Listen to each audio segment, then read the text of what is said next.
Alright, so let's get into it. Before we even talk about demigods, the Shattering, or why every crab in the lands between has a personal vendetta against you, we need to talk about the very first person, or, well, the first being, who treats you with something other than outright hostility. We need to talk about Melaine. She is, without a doubt, your most constant companion on this whole insane journey. From the moment you stumble out of that graveyard in Limgrave, she's the one who finds you, who guides you, and who essentially gives you the keys to the entire kingdom. But here's the thing, and it's the beautiful, frustrating mystery of it all. For someone so central to your quest, we know almost nothing about her. She's a ghost, a whisper, a purpose-given form, and she is arguably the most enigmatic character in the entire game. So, let's start with your first meeting. You're sitting at a site of grace, probably catching your breath after getting thrashed by the tree sentinel for the 5th time, and then she just appears. She materializes out of thin air, sitting across from you as if she's been waiting forever. There's no grand entrance, no flash of light, just a quiet, sudden presence. And this is our first clue, right? She doesn't travel like you do. She just is. Let's break down her appearance, because every single detail is a thread in a much larger tapestry.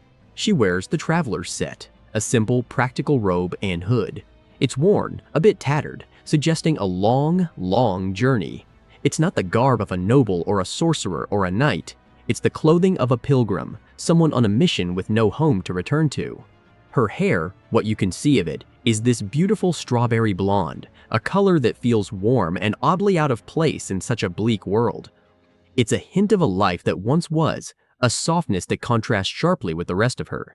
But the detail that everyone latches onto, the one that screams there's a story here, is her left eye. It's closed, sealed shut, and over it, tattooed or branded onto her skin, is a dark, 3-fingered claw mark. Now, if you've delved deep into the lore, those 3 fingers should set off alarm bells. The 3 fingers are the envoys of the Frenzied Flame, the outer god of pure, unadulterated chaos. They want to burn everything, melt it all down into one singular, undifferentiated mass. So why does your gentle, soft-spoken guide have their symbol branded over her eye? Is she a former follower? Is it a wound she received fighting them?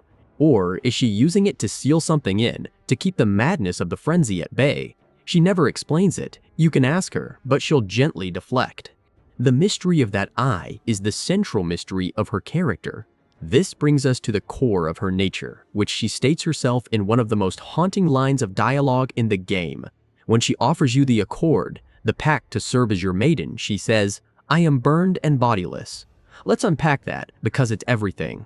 Bodiless explains her spectral nature. She's not physically with you. She's a spirit, a projection that only you, the tarnished she has chosen, can see and interact with. This is why no one else ever mentions her. Think about it. You can be standing in the Round Table Hold, talking to Gideon or Hugh, and she can be standing right next to you, but they give no sign of her presence. She is your private ghost, your personal maiden, and then there's the word burned. Burned how? When? By what? This could be a literal statement. Perhaps her physical body was destroyed by fire long ago. Was it the giant's flame, dragon fire? Or, connecting back to that eye tattoo, was it the frenzied flame? Maybe she came too close to its power and was consumed, leaving only her spirit behind, forever marked by it. This single line recontextualizes her entire being. She's not just a magical guide. She's the remnant of a tragedy, a soul defined by a past cataclysm that left her without a physical form. For most of your journey, she's a passive companion. She channels runes to grant you strength. She shares whispers of Queen Marika's past at churches, and she offers cryptic but gentle guidance. You'd be forgiven for thinking this is the extent of her abilities. And then you reach the foot of the Erd Tree and face one of the greatest roadblocks in the game, Morgott, the Omen King. And right there, next to the fog gate, is a golden summon sign. Not for a warrior you've met, not for a sorcerer you know, it's for her. It's for Melaine. When you summon her, everything you thought you knew gets thrown out the window. The quiet, spectral maiden is gone. In her place is a warrior of terrifying grace and power. She wields a unique weapon called the Blade of Calling. It's a golden dagger, ornate and clearly of immense importance. Its description says it's used by kindling maidens, and its special skill, Blade of Gold, is a fast, powerful lunge wreathed in golden flame. Seeing her use it is a revelation, but it's not just her weapon, it's how she moves. Her dodges are unnaturally quick, fluid, almost like she's gliding. Her attacks are precise and relentless. If her movements look familiar, they should. They are eerily similar to the movements of the Black Knife Assassins. Yeah, those Black Knife Assassins. The Numen women who were Queen Marika's personal assassins, the ones who murdered Godwyn the Golden and kicked off the entire chain of events leading to the Shattering. Why does Melina, your guide to becoming Elden Lord, fight with the exact same deadly grace as the demigod killers? The implications are staggering.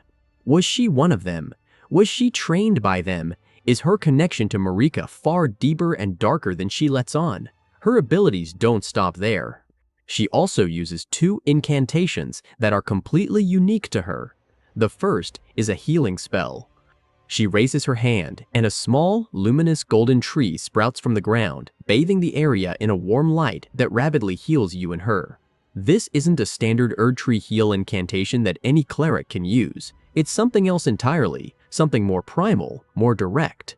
It suggests a fundamental connection to the Erdtree's power that surpasses simple faith. She isn't just borrowing its power, she seems to be manifesting a miniature version of it.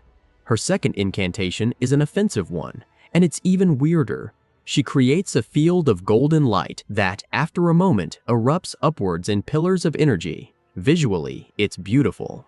But if you've been paying attention to the flora of the lands between, it looks almost identical to the pollen explosion used by the giant Miranda flowers, those beautiful but deadly sentient plants found in swamps and poison fields. What on earth is that about? Why is she using a spell that mimics a plant? It doesn't fit with Erdtree magic, Golden Order fundamentalism, or any other school of faith. It's just hers. It's another piece of the puzzle that doesn't fit anywhere, reinforcing her status as a complete unknown. So here's the picture we're left with. You have a constant companion who is a spirit, the result of being burned and bodiless. She is marked with the symbol of chaos, yet guides you toward order. She appears as a gentle pilgrim, but fights with the terrifying skill of a legendary assassin. She wields incantations that seem to draw from the Erdtree's very essence and the strange biology of the world itself. And through it all, despite being the one who literally enables your entire journey, not a single other character or item description in the vast, sprawling world of the lands between ever explicitly mentions her by name. She exists only for you. She is the ultimate mystery, wrapped in the guise of your closest friend, and her true story, her real purpose. That's what we're here to figure out. Alright, so let's get into the heart of it. Who is Melina really? When you first meet her, sitting there at that site of grace, a weary, tarnished with nothing to your name, she appears like a ghost. She offers you an accord, a deal. She'll play the role of a finger maiden for you, a guide and a source of strength, and in return, you have to take her to the foot of the Erdtree. It seems simple enough, right? A classic RPG companion setup, but with Melina, nothing is ever that simple. The very first thing she tells you about her quest, her entire reason for being, is where we find our first massive clue. She says, and this is so important, "My purpose was given to me by my mother." Let's just stop and marinate on that for a second. Her entire existence, this grand journey she's proposing, wasn't her idea. It was a task, a destiny handed down to her. We'll get to the second half of that quote later, the part about her own volition, because that S where things get really complicated. But for now, let's focus on this foundation, a purpose given by a mother.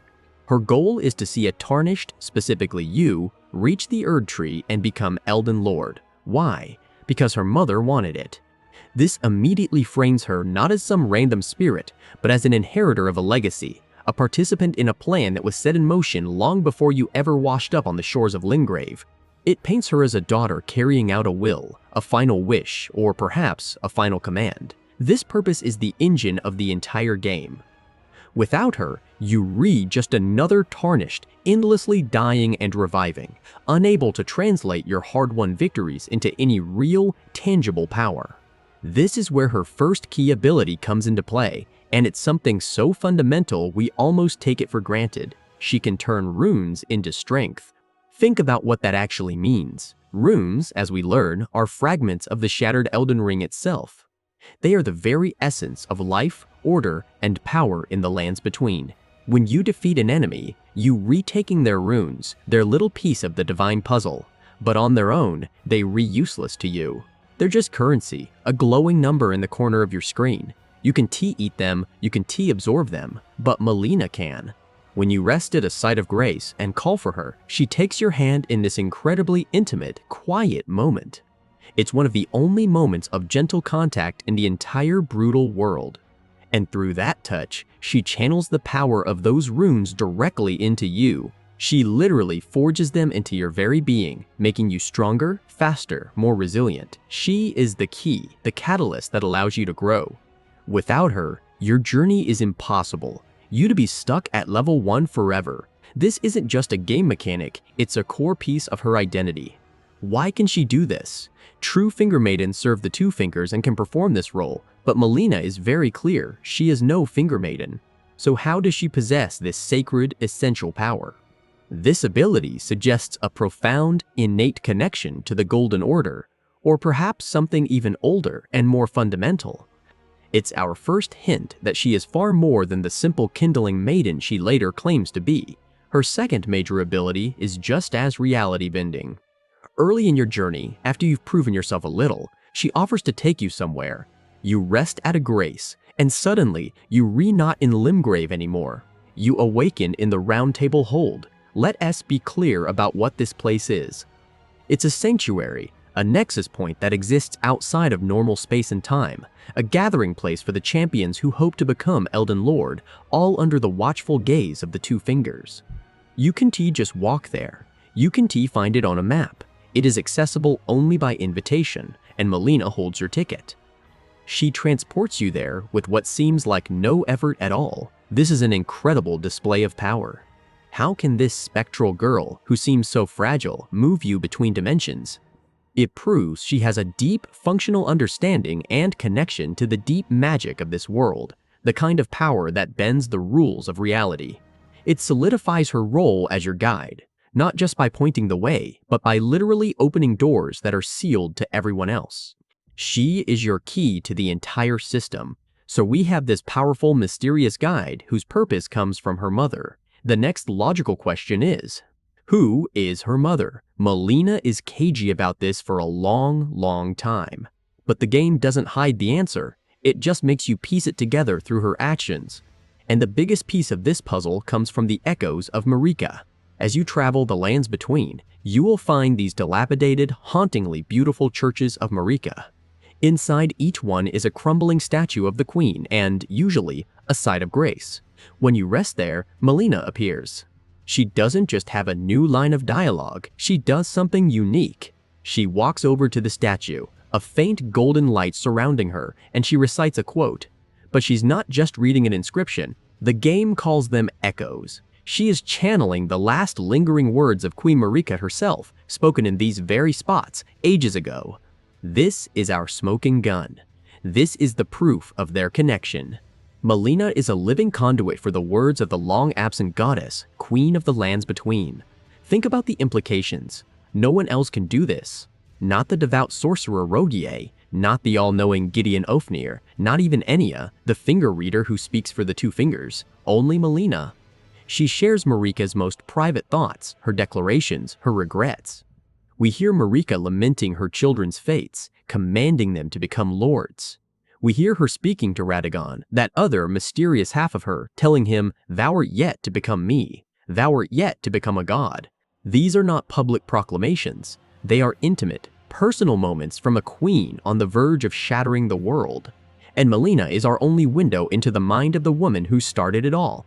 This establishes an undeniable, deeply personal link. It becomes almost impossible to believe that anyone other than Queen Marika could be the mother who gave Melaine her purpose. Now, this is where the central conflict of Melina's character truly comes into focus, and it's all captured in one perfect contradictory sentence.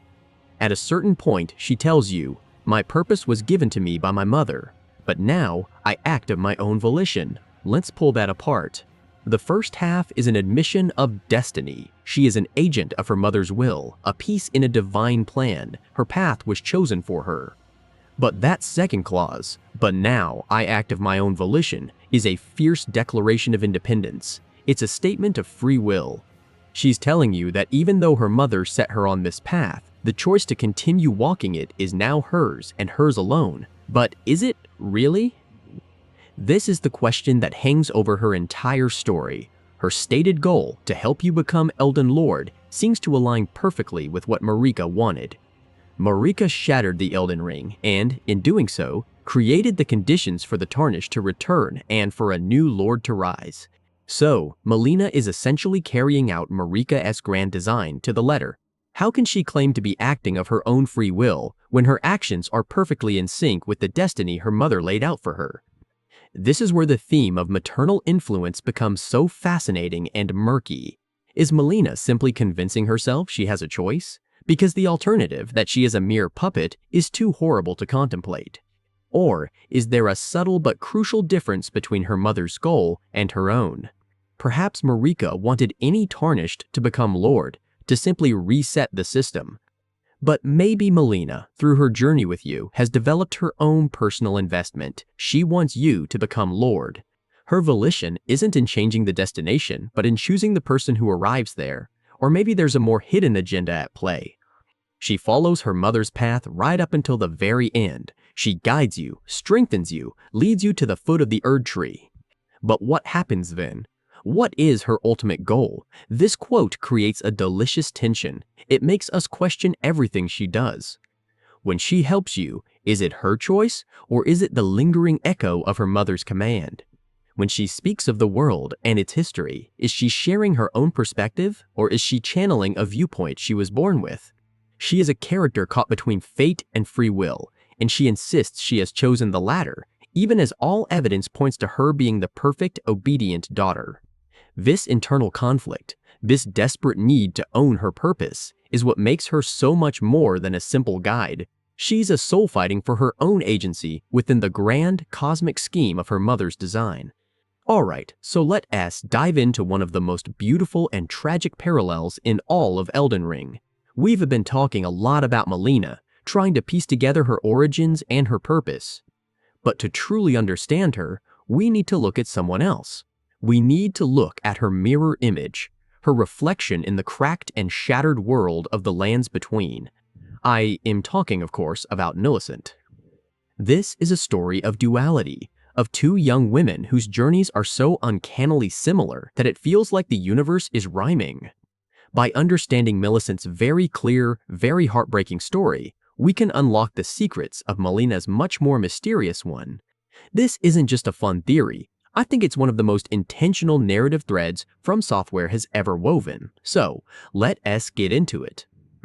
This is a tale of two offshoots. First, let's establish the central parallel, the core idea that everything else is going to build on. It's simple, but profound. Melina is to Queen Marika, as Millicent is to Malenia, Blade of Miquella. Think about it.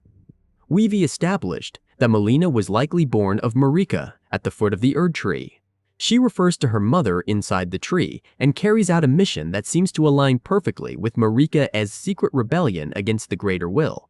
She is a fragment of the Queen's will, a purpose given form, sent out into the world to do what Marika, in her imprisonment, cannot. She is, for all intents and purposes, a child or an extension of a god. Now, let's turn our gaze to the festering hellscape of Caelid. There, in a lonely, dilapidated church called the Church of the Plague, you find a young woman slumped against a wall. She's missing an arm, and her body is ravaged by the most horrific disease to ever grace the lands between, the Scarlet Rot. This is Millicent. When you first meet her, she's in utter despair, waiting to be consumed, to lose her mind and her very self to the rot. She is a child of the rot, born from it, defined by it. And who is the most famous victim and vector of the Scarlet Rot? Melaine, the demigod, the Empyrean, the undefeated swordswoman who fought General Radon to a standstill right here in Caelid, and in doing so, unleashed her curse and bloomed, turning the entire region into a toxic wasteland. Millicent is found in the epicenter of Melania's catastrophic power. The connection is immediate and undeniable. A mysterious sage you meet, a strange creature named Gowry, confirms it. He tells you that Millicent is a scion of Melaine, that she is of her blood. So you see the first layer of the parallel, right? Melaine is a mysterious daughter figure of a god, Queen Marika. Millicent is a mysterious daughter figure of a demigod, Melaine. Both mothers are towering figures of immense power, trapped by a terrible fate. Marika is literally a prisoner in the Erd Tree, shattered and held captive by the very god she once served. Melaine is a prisoner in her own body, locked in an eternal battle with an outer god of decay that lives within her. And from these two trapped, powerful women emerge our two young maidens, Melaine and Millicent, each sent on a fateful journey across the lands between. It's poetry. But From Software doesn't just leave it at thematic similarity. They give us a concrete, physical clue that ties these two stories together so tightly it's impossible to ignore. It's a simple set of armor, the Traveler's set. Let's describe it. It's a very humble outfit. A simple hat, a modest coat, sturdy boots.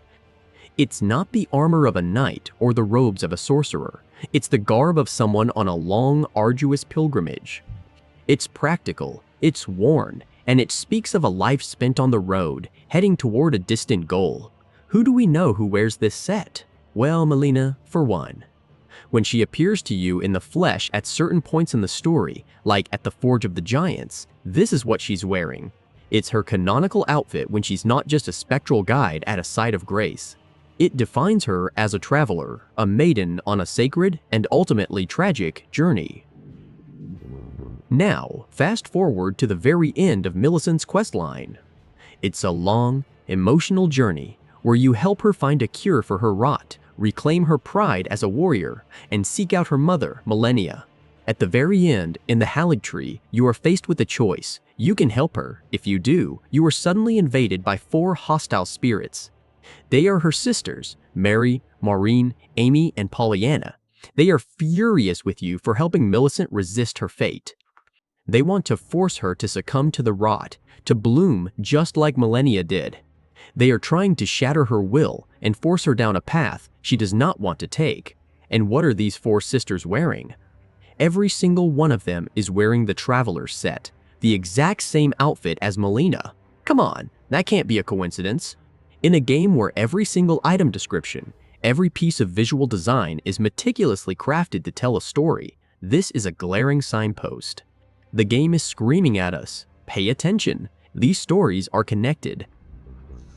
These stories are connected. The Traveler's set becomes a uniform for these figures. These maidens, these daughters, these offshoots, who are all on a profound journey tied to the fate of their progenitor. Melaine is on a journey for Marika. Millicent's sisters are on a journey to enforce the destiny of Melania's bloodline.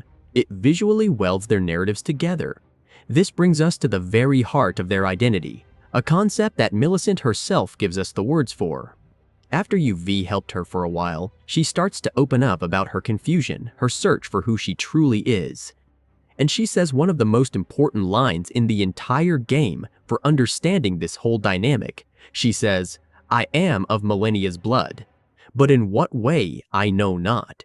Whether I am a sister, a daughter, or an offshoot." Let's break that sentence down because it is packed with meaning. I am of Melania's blood. This is the confirmation.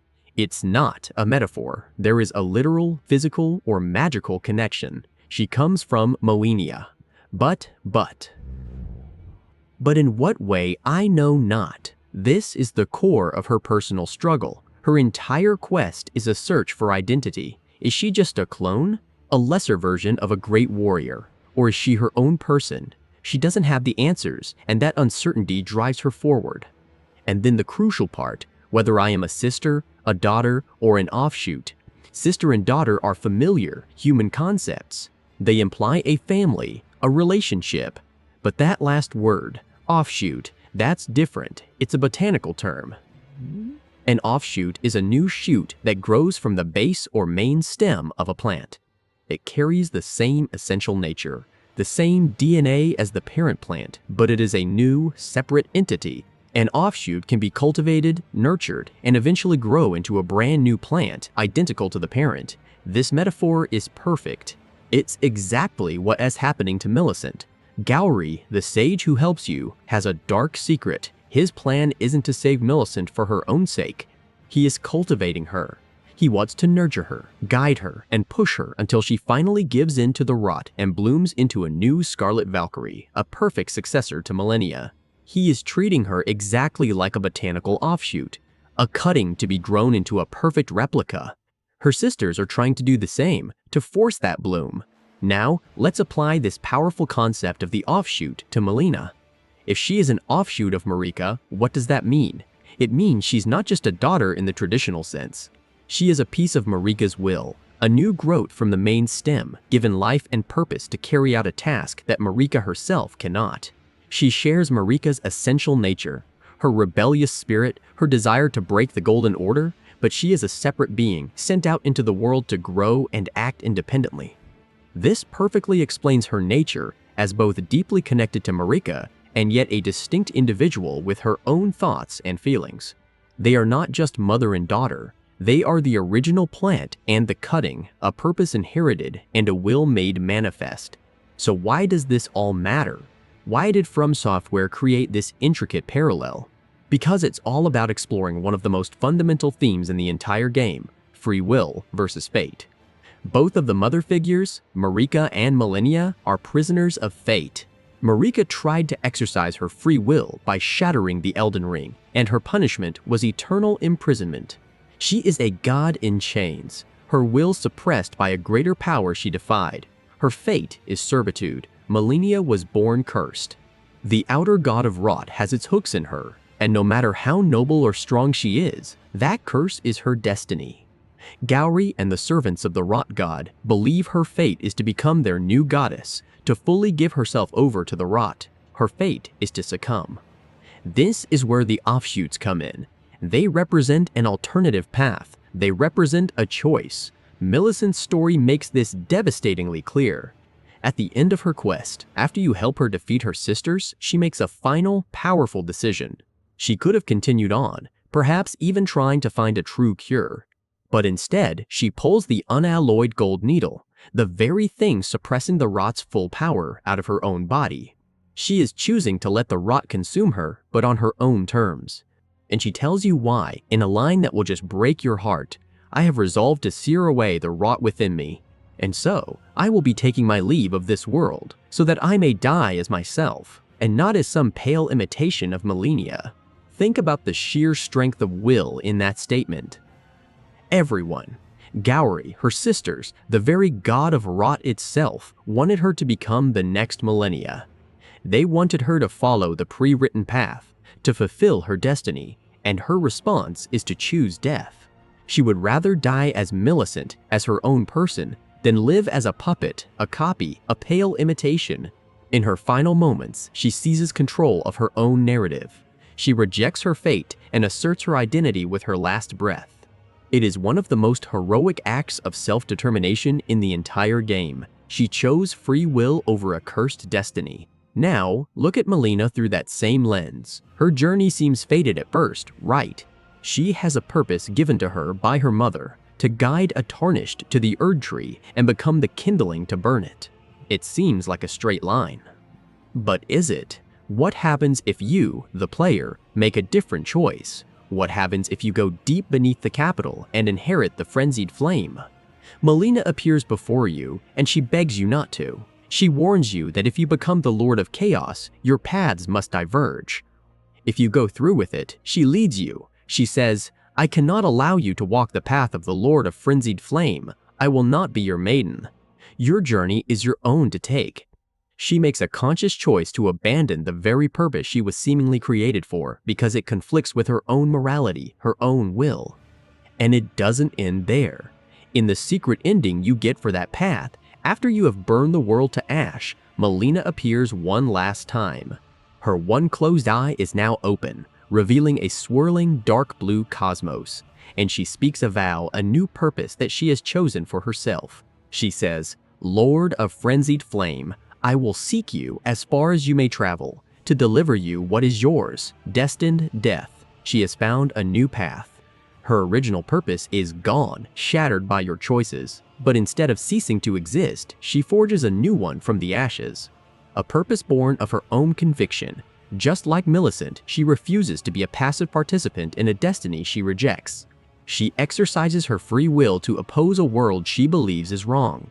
So, you see, Millicent's story is our key. Her tragic, beautiful, and explicit choice to die as herself illuminates Melina's more subtle but equally powerful journey of self-determination. They are both offshoots of trapped, powerful women. They were both given a path to follow, a destiny to fulfill that mirrored their mothers, and they both, when faced with a fate they could not accept, chose to carve their own way. They are the living embodiment of their mother's suppressed desire for freedom, a chance for a different outcome, a testament to the idea that even in a world ruled by gods and fate, the will to be oneself can never truly be extinguished. So, we've been talking about this idea of offshoots, right? These beings that aren't quite children in the traditional sense, but are more like echoes or fragments of a demigod, born from a single powerful moment in their life. It's a wild concept, but I think the most powerful, the most heartbreaking, and honestly the most beautiful example of this is the story of Millicent. To really get why her story hits so hard, you have to understand where she comes from, and to do that, we have to talk about her. Well, her mother, I guess you'd call her. We have to talk about Melaine, Blade of Miquella. Melanie's entire life was a war, and not just the one against her siblings. Her war started the moment she was born. See, she and her twin brother Miquella were children of Marika and Radagon, but they were born cursed. Miquella was cursed with eternal childhood, and Melaine, she was born with the Scarlet Rot. Imagine that. From your very first breath, there's this divine, terrifying sickness living inside you, constantly threatening to consume you, to rot you from the inside out. It wasn't something she chose, it was a fundamental part of her being. But here's the thing about Melaine, she refused to let it define her. Her entire identity was built on resistance. She wasn't Melaine, the rotting demigod. She was Melaine, Blade of Miquella. She was an undefeated swordswoman, a warrior of immense pride and peerless skill. Her loyalty was to her brother, who loved her unconditionally and worked tirelessly to find a cure for her affliction. He even created the unalloyed gold needle for her, a delicate, almost sacred object designed to hold the rot at bay, to keep it from blooming and taking her over completely. So for her entire life, she fought. She fought to keep the rot suppressed, to maintain her sense of self, her dignity as a warrior, and her honor. She defined herself not by the curse she carried, but by her strength in resisting it. She was, in every sense of the word, a bastion of integrity against an encroaching internal decay. Then came the Shattering. The war between the demigods. Melaine marched south, all the way to the blasted plains of Caelid to face the mightiest of them all, Starscourge Radon. And what a battle it must have been. The two greatest warriors of the age, locked in a continent-shattering duel. But it was a stalemate. Neither could gain the upper hand. Melaine, the undefeated Blade, had finally met her match. And in that moment, faced with the possibility of her first ever defeat, her pride, the very foundation of her identity, began to crack. What do you do when the one thing you've built your entire life around is about to be taken from you? Melaine made a choice. A terrible, desperate choice. To win, or at least to not lose, she did the one thing she had sworn never to do. She gave in. She let go of her control, removed the needle, and unleashed the full, terrifying power of the Scarlet Rot that she had kept locked away for so long. This was the first great bloom. A massive, toxic flower of rot exploded from her, engulfing the battlefield. It didn't just poison the land, turning Caelid into the festering wasteland we see today. It utterly destroyed Radon's mind, leaving him a mindless beast feasting on corpses. And Melaine. She fell into a coma, her body ravaged, her spirit broken. She had won the battle, technically, but at what cost? She sacrificed her dignity. She threw away her warrior's pride, that lifelong resistance, all for a hollow victory. It was an act of profound weakness, a betrayal of the self she had fought so hard to be. And it is from this exact moment, from this act of weakness and despair, that Millicent was born. When that first great bloom erupted in Caelid, it didn't just blight the land, it gave birth to something new, or rather, several things. Millicent and her sisters were born from that flower, scions of the Rot. But Millicent was special. You could say she wasn't just born of the Rot, she was born of the moment. She was an offshoot of Malenia's surrender. Gowry, that strange sorcerer, finds her in Caelid, a young girl dying of the very sickness that created her. He sees her not as a person, but as a vessel, a chance to cultivate a new bloom, to bring about the birth of a true goddess of Rot. And this is where their stories, Malenia's and Millicent's, become a perfect, tragic mirror. When we find Millicent, she's in the same state Malenia was in her whole life, fighting a losing battle against the Rot. And what do? We help her. We find her the unalloyed gold needle, the very symbol of resistance that Malenia once relied on. By giving it to her, we give her the same choice her mother had, the choice to fight, to resist, to forge an identity separate from the decay that wants to claim her. Her journey is one of discovering that self. She becomes a swordswoman, just like Malenia. She travels across the lands between, seeking a cure, seeking a purpose. She is strong, she is proud, and she is fiercely independent. She is becoming her own person. But the shadow of her origin, the plan that Gowry has for her, follows her all the way to the Halig Tree, her mother's sanctuary. There, at the culmination of her quest, after we've helped her overcome her traitorous sisters who wish to see her bloom, she is faced with the exact same choice Malenia faced in Caelid. Gowry's plan is coming to fruition. He wants her to remove the needle, to give in to the Rot, and to flower into a Scarlet Valkyrie, a beautiful, divine being, but one that is no longer Millicent. It would be a surrender of her selfhood for the sake of transformation, for power. It would be a perfect echo of her mother's desperate act on the battlefield, and Millicent refuses. In one of the most powerful moments in the entire story, she makes the opposite choice. She rejects the power, rejects the transformation, and chooses herself. She tells you, with her dying breaths, if I am to flower into something other than myself, I would rather rot into nothingness as I am. Let's just sit with that for a second. Think about the weight of those words. She would rather be erased, to literally decay into nothing, than to become something that isn't her. Her identity, the self she has fought so hard to build, is more precious to her than life itself. Malenia, faced with the loss of her pride, sacrificed her identity to survive and win. Millicent, faced with the loss of her identity, chose to die to preserve it. It's an act of ultimate integrity. She looks at the temptation of becoming a goddess, of transcending her cursed existence, and chooses to remain fundamentally, tragically, and beautifully human. This is why Millicent's story is so profound. She isn't just an offshoot of Malenia's Rot. She is the embodiment of the very dignity and sense of self that Malenia cast aside in that moment of weakness in Caelid.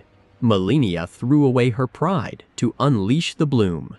Millicent, born of that bloom, spends her entire life reclaiming that pride, only to make the choice her mother couldn't. She represents the path not taken. Through her final, defiant act of self-preservation, she restores the honor that was lost. She dies as Millicent, the swordswoman, not as a mindless flower of a malevolent god. And in doing so, she proves that even if you are born from a moment of weakness, you can still choose to live and die with unwavering strength. Alright, so let's take a step back for a second.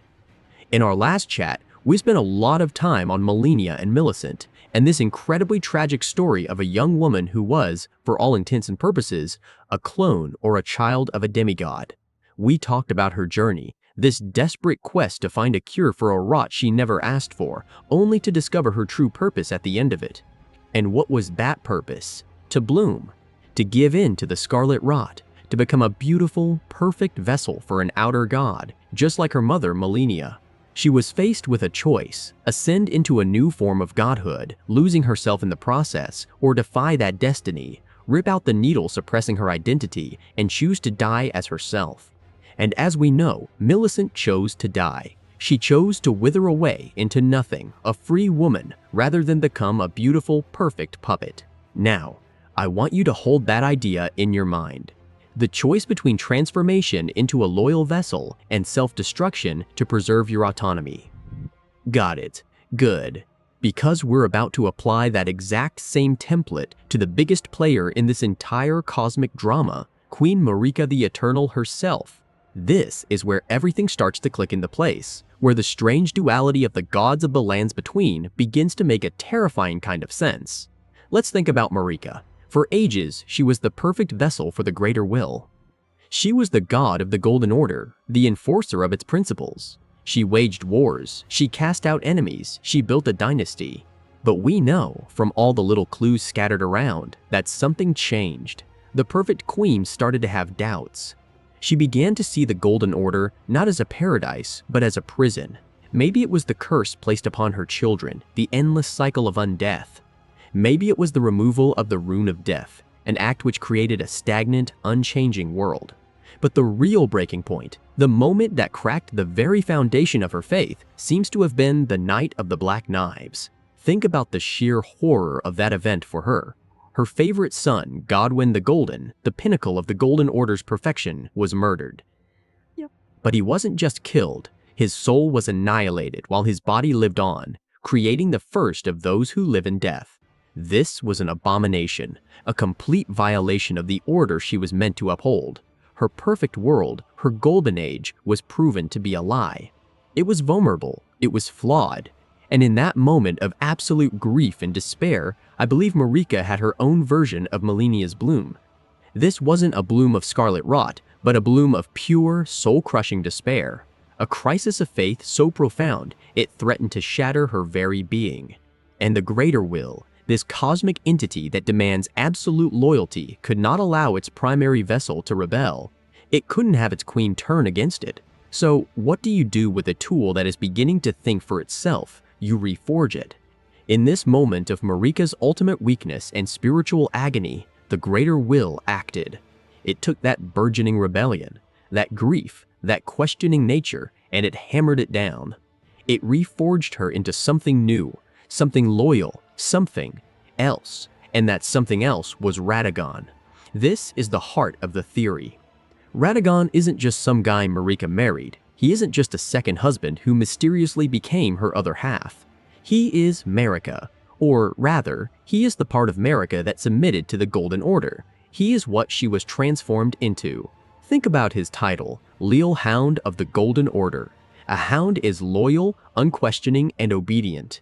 It does its master's bidding without a second thought. That's Radagon. He is the physical embodiment of unwavering, fanatical devotion to the Golden Order. He represents the part of Marika that bent the knee, the part that was cured of its rebellious thoughts and remade into the perfect champion. The famous statue you find in Lanedell, the one showing Marika transforming into Radagon, isn't just a piece of art. It's a literal depiction of this event. You can see the cracks forming, one being splitting to become another. This was a violent, forced transformation, born from a moment of divine crisis. So, if Radagon is the part of Marika that was transformed, what happened to the original Marika?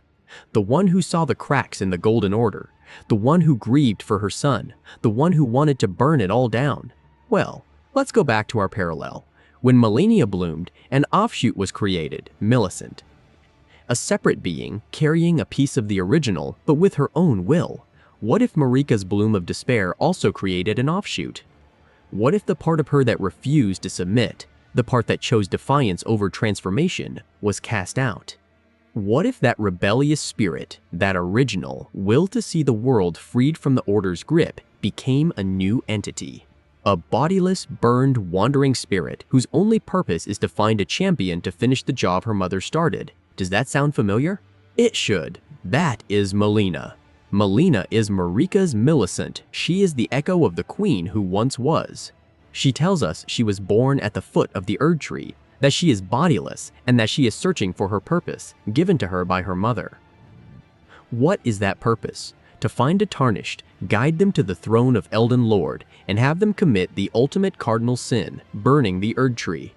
This is an act of pure rebellion against the Golden Order, the very thing Radagon would die to protect. Now look at the duality here. It's perfect, isn't it?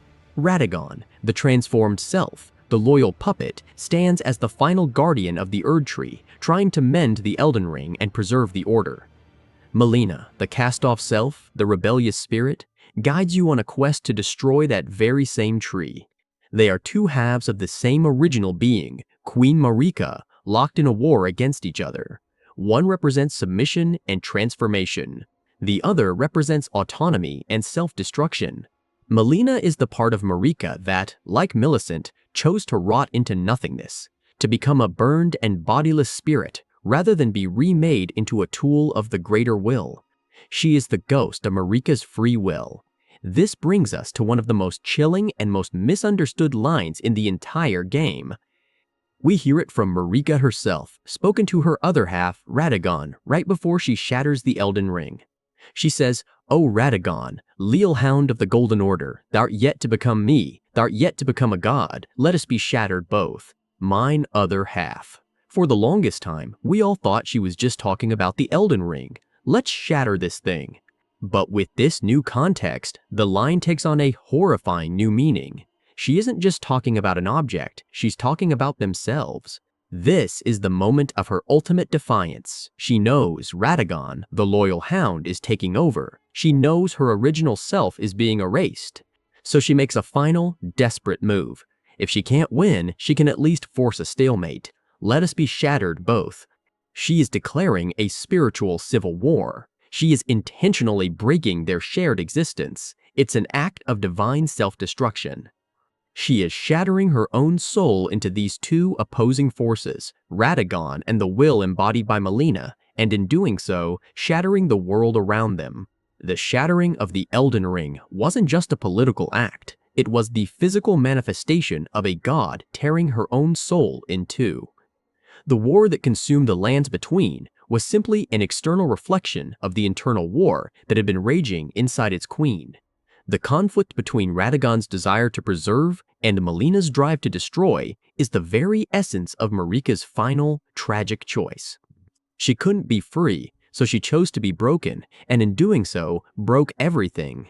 Alright, let's talk about one of the biggest mysteries in the entire game. Something that's been staring us in the face since our very first meeting at a site of grace.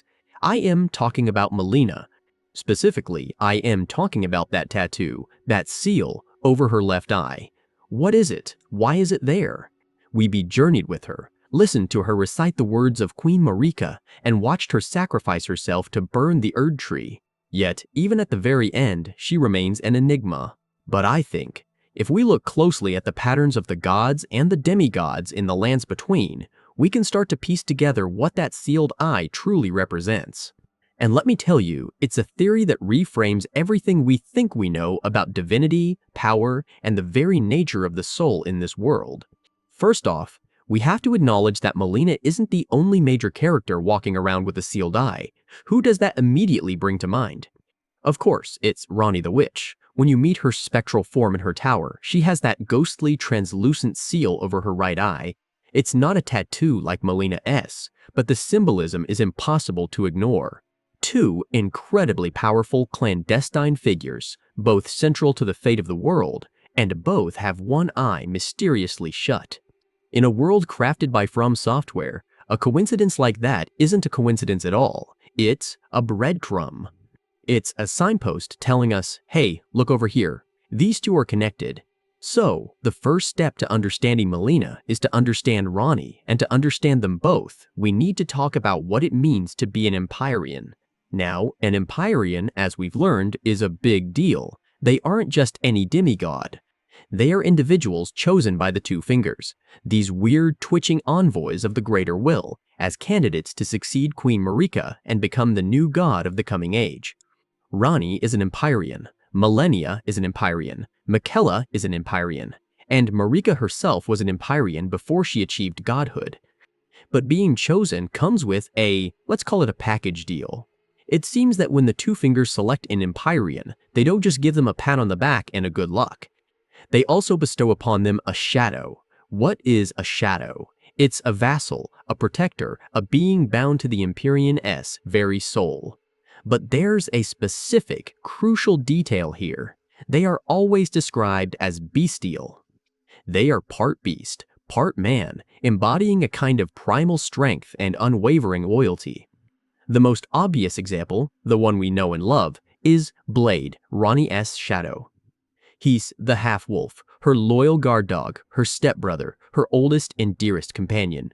He would do anything for her, and his entire purpose, as assigned by the Two Fingers, is to serve and protect her on her path to godhood. He is, for all intents and purposes, an extension of Ranni's will. The other, and arguably more important, example is Maliketh, the Black Blade. You might know him better as the beast clergyman, Garank, the hulking, gray-furred creature you feed Deathroot to in Caelid. But his true identity is far more terrifying. Maliketh was Queen Marika's shadow. Just like Blade is half-wolf, Maliketh is this formidable beast-man, described as Marika's own half-brother. His loyalty to her was absolute. She entrusted him with the most powerful and dangerous weapon in existence, Destined Death, the Rune of Death itself. He was her enforcer, her ultimate weapon, the one being even the other demigods feared. So we have a pattern. Empyrean Ranni has the bestial shadow Blade. Empyrean Marika had the bestial shadow Maliketh. This isn't just about giving powerful people a bodyguard. There's something deeper going on here, something almost alchemical.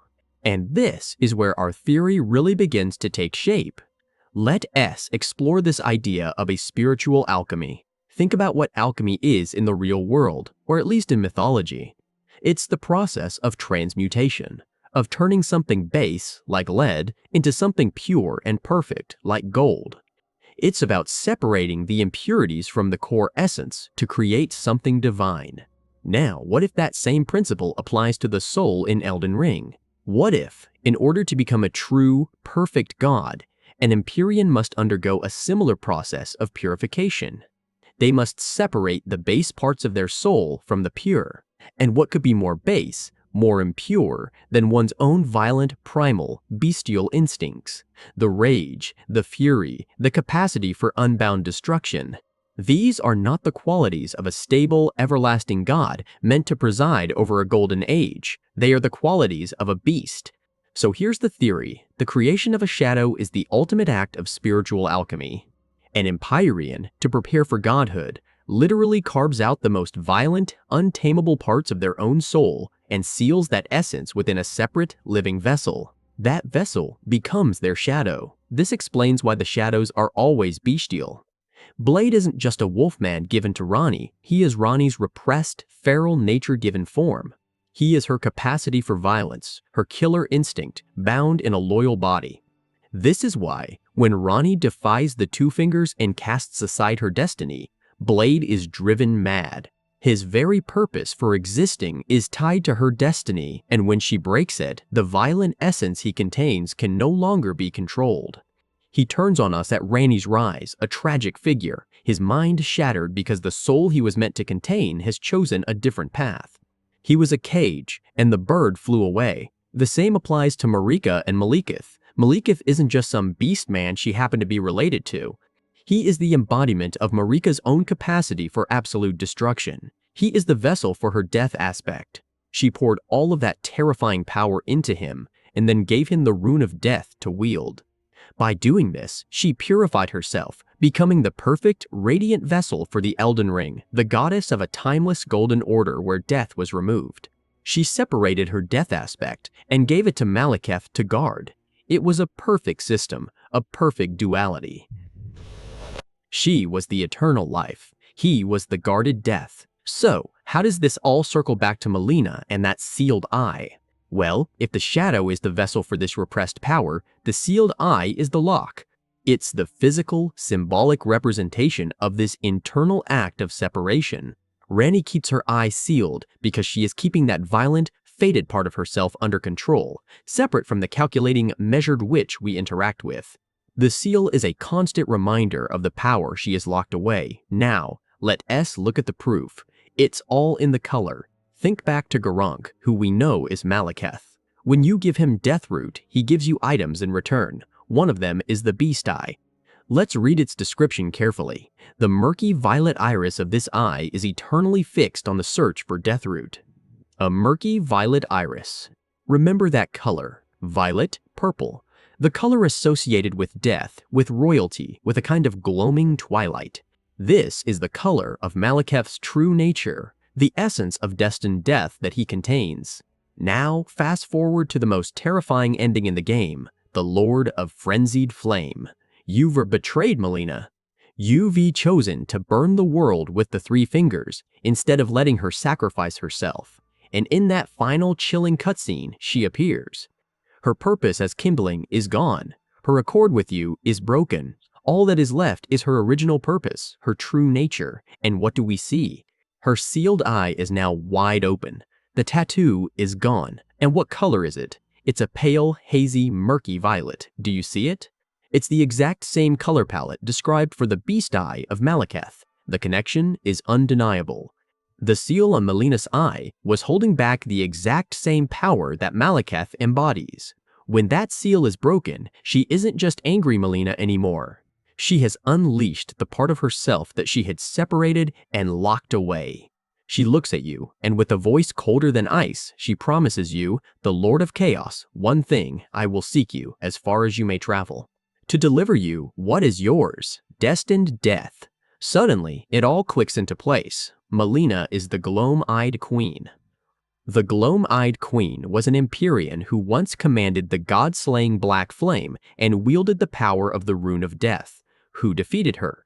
Marika's own shadow, Maliketh. He defeated her and sealed away the power of destined death. But our theory suggests he didn't just defeat an external enemy. In this grand cosmic alchemy, the Gloam-Eyed Queen would have had to separate her own violent, death-wielding nature to ascend. And who better to be the vessel for that power than Maliketh, the very being whose purpose is to contain destined death? The seal on Melina's eye isn't just a scar from a past battle. It is the symbol of her own power being sealed away from her. She, as the Gloam-Eyed Queen, had her shadow aspect, her Maliketh nature, bound and separated. For most of the game, she is the pure half, the gentle, kindling maiden. But when you force her hand by choosing the Frenzied Flame, she breaks that seal herself. She reclaims her shadow, integrates that repressed power of destined death back into her soul. The duality collapses. The maiden is gone, and the Queen of Death has returned, her murky violet eye burning with a singular purpose. The lock is broken, and the beast is free. Alright, let us talk about the ending that changes everything. The one where you look at the entire cycle of the Golden Order, the struggle, the pain, and you just say, no, burn it all down. This is the Lord of Frenzied Flame ending, and honestly, it's one of the most haunting and fascinating conclusions to any game I've ever played. And it all hinges on one person, Melaine. Think about your journey with her. She's been your guide, your spectral companion who gave you the power to turn runes into strength. Her entire purpose, as she states it time and time again, is to reach the Erd Tree and help you become Elden Lord. But she has another, more somber purpose she reveals at the Forge of the Giants. She is a kindling maiden. Her destiny is to sacrifice herself, to become the fuel that sets the thorns of the Erd Tree ablaze so you can pass. In every other ending, she fulfills this tragic destiny. She says her goodbyes, and she dies for your cause. It's a somber, noble end for her character arc. But what if you took that choice away from her? That's exactly what the Frenzied Flame Path does. You descend into the depths below Leyndell, deep, deep down into the subterranean shunning grounds, past the most wretched of creatures, until you find a horrifying, fleshy door. You strip off all your armor, all your protection, and you let the three fingers embrace you. You are branded, seared with the chaotic power of the Frenzied Flame. When you return to the Forge of the Giants, Melaine appears, but this time, it's different. She's horrified. You've taken on the one power that seeks not to mend the world, but to unmake it, to melt all life, all division, all suffering, back into a single primordial soup. She pleads with you, but you've made your choice. And because you now carry this unholy fire within you, you can become the kindling yourself. You save her life, you spare her from her fate, and she will never, ever forgive you for it. She leaves you, vowing that if you become the Lord of Chaos, she will hunt you down.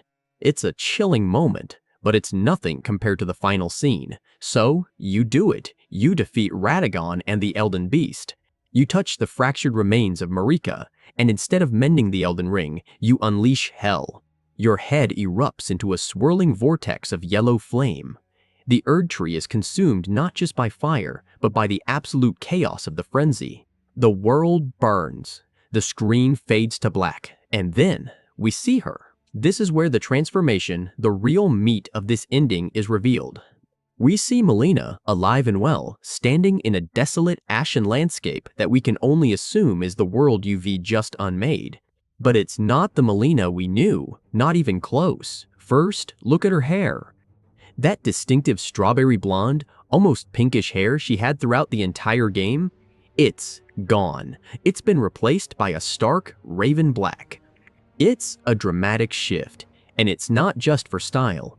In the world of Elden Ring, colors have meaning. Black is often associated with death, with night, and most importantly, with the black flame of the Godskin Apostles. It's a visual cue that the gentle maiden is gone, replaced by something far darker. Then, you notice her eyes. Her right eye, the one that was always open, the one that looked upon you with a guiding light, is now faded. It's a dull, lifeless gold.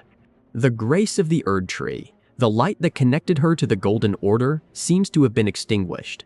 It's as if her old purpose, her old self, has died, leaving behind an empty shell. But it's the other eye that's the real showstopper. Her left eye, the one that was always closed, sealed shut by that strange, three-taloned tattoo. It's open. The seal is gone. And staring out from it is an eye of a color we've only heard about in legends. It's a deep, dark, mesmerizing purple. The game's own files and lore descriptions would call this color gloam. This is the eye of the gloam-eyed queen. This single visual reveal recontextualizes everything we thought we knew about Melaine. The gloam-eyed queen was an Empyrean chosen by the Fingers who led the Godskin Apostles. She wielded the power of destined death, the rune of death itself, which manifested as a god-slaying black flame. She was so powerful that Marika herself had to send her own shadow, Malekith, to defeat her and seal away the rune of death. And now, Melaine, the quiet, purposeful maiden, is staring into the ashes of the world with that very same legendary eye. Then she speaks. And her words are a vow, a curse, and a prophecy all rolled into one. She says, "Lord of Frenzied Flame, I will seek you as far as you may travel, to deliver you what is yours, destined death." Let's just take a moment and break that down, because it is absolutely bone-chilling. Lord of Frenzied Flame. She no longer calls you tarnished or champion. She addresses you by your new title, a title of ultimate destruction. She acknowledges the monster you've become. You are no longer the person she guided. You are a force of nature that she must now oppose. I will seek you as far as you may travel. This is a promise of a relentless, unending hunt. You have become the embodiment of a world-ending power, but she is not afraid. She is making it clear that there is no corner of existence you can hide in. She is coming for you. Her new purpose, the one you inadvertently gave her, is your destruction, to deliver you what is yours. Destined death. This is the payload. This is the declaration of war. What is destined death? It's the principle of true final mortality. It's the power to kill anything, even gods. Even the abstract concepts that the frenzied flame represents. You chose to become the avatar of a chaotic, unending, all-consuming existence. And, in response, Melaine has become the avatar of a quiet, final, all-ending death. She is the perfect, poetic antithesis to what you are. You saved her from the fire of the forge, and in doing so, you unleashed a power that intends to extinguish your own. So, the big question is, how? How did this happen? Why did her eyes suddenly open now? The answer lies in your own journey. To get to the end of the game, no matter which path you take, you have to go to crumbling Farum Azula. And there, you have to face Maliketh, the Black Blade. Remember who Maliketh is. He's the one who defeated the Gloam-Eyed Queen and sealed destined death within his own flesh. He is the living lock on the Rune of Death. When you fight and kill him, you don't just defeat a boss, you break that lock. You unleash the full concept of destined death back into the lands between. This is the crucial event that allows you to kill a god in the Erd Tree. But it seems it had another unintended consequence. The seal on Melena's eye, that claw mark tattoo, is what is known as a shadow seal. It's directly tied to the power of a shadow-bound beast like Maliketh. The theory, which is all but confirmed by the events, is that the seal on her eye was directly and magically linked to Maliketh himself. As long as he lived and held the Rune of Death, her eye would remain shut, her power dormant. But the moment you struck him down, the moment the lock was broken, the seal on her eye shattered with it. You, in your quest to become Elden Lord, unknowingly freed her from her prison. You unleashed her true nature. And if you need any more proof, we can look outside the game itself, at the digital breadcrumbs left behind by the developers. Data miners, people who dig through the game as code, found developer notes attached to certain files. And for this specific final cutscene with Melaine, they found a simple two-word note, Beast, Death, Marika. Let that sink in. Beast, Death. That's almost certainly referring to the death of Maliketh, Marika's shadow beast, Marika. This note directly links Maliketh's death to Queen Marika. But who do we see in the cutscene? Melaine. This is the smoking gun. It's a direct line drawn by From Software themselves, connecting Melena's transformation to both Maliketh's demise and Queen Marika herself.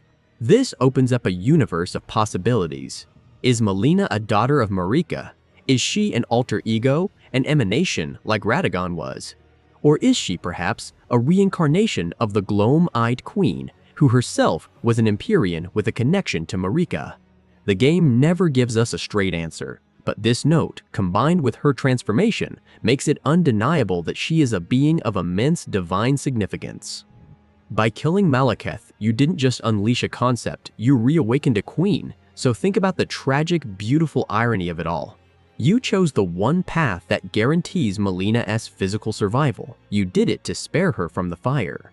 But in doing so, you robbed her of her purpose and forced a new, terrible one upon her. You killed the one being whose life was keeping her true power sealed away. You saved the Maiden only to create a vengeful goddess. The Lord of Frenzied Flame ending isn't just an ending, it's a beginning. It's the setup for an epic cosmic conflict.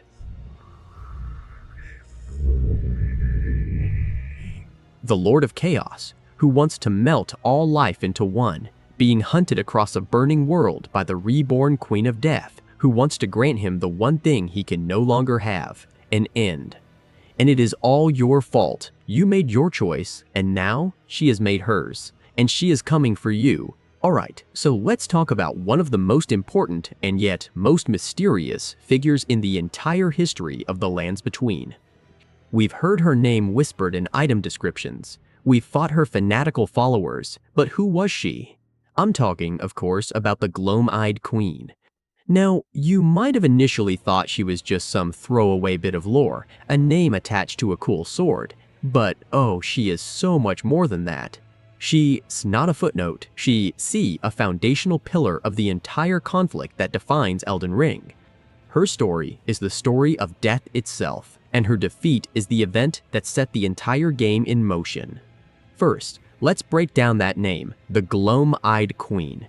What does gloam even mean? It's an old poetic word for twilight or dusk. That perfect, fleeting moment when the sun has dipped below the horizon, but the sky isn't fully dark yet. It's the transition, the in-between state. And that is the absolute perfect word to describe her entire philosophy and her power. She wasn't a queen of utter darkness or blinding light. She was the queen of the gentle, inevitable fading of the day. She was the queen of dusk, which is a metaphor for the end of life. Think about it. Her entire ideology was centered around a natural, peaceful, and, most importantly, final end for all things. This directly ties into one of the potential endings you can achieve in the game, the Age of the Duskborn. When you choose that ending, you're not just ushering in some random new era, you are, in essence, fulfilling her long-lost destiny. You are restoring her vision to the world. A world where death is not a curse or a defilement, but a natural and necessary part of the cycle, just like twilight is a natural part of the day. So, who was this powerful queen? Was she just some sorceress who got too big for her britches? Not even close. The lore is very clear on this. The gloam-eyed queen was an Empyrean. Now, we need to pause and really understand what that means. An Empyrean isn't just a powerful demigod. They are demigods, yes, but they are specifically chosen by the Two Fingers, and, by extension, the Greater Will as candidates to succeed the current god of the lands between. They are potential vessels for the Elden Ring. Marika was an Empyrean before she became a god. Melaine and Miquella were Empyreans. Ranni was an Empyrean. This puts the gloam-eyed queen on that exact same level. She was a direct peer to Marika, a rival, a contender for the throne of godhood itself. This wasn't some minor rebellion.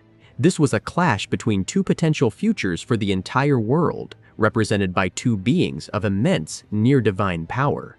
Marika's vision was the Golden Order, an age of permanence and eternity. The Queen's vision was an age of the Duskborn, an age of the natural cycle. They were fundamentally incompatible, and only one could win.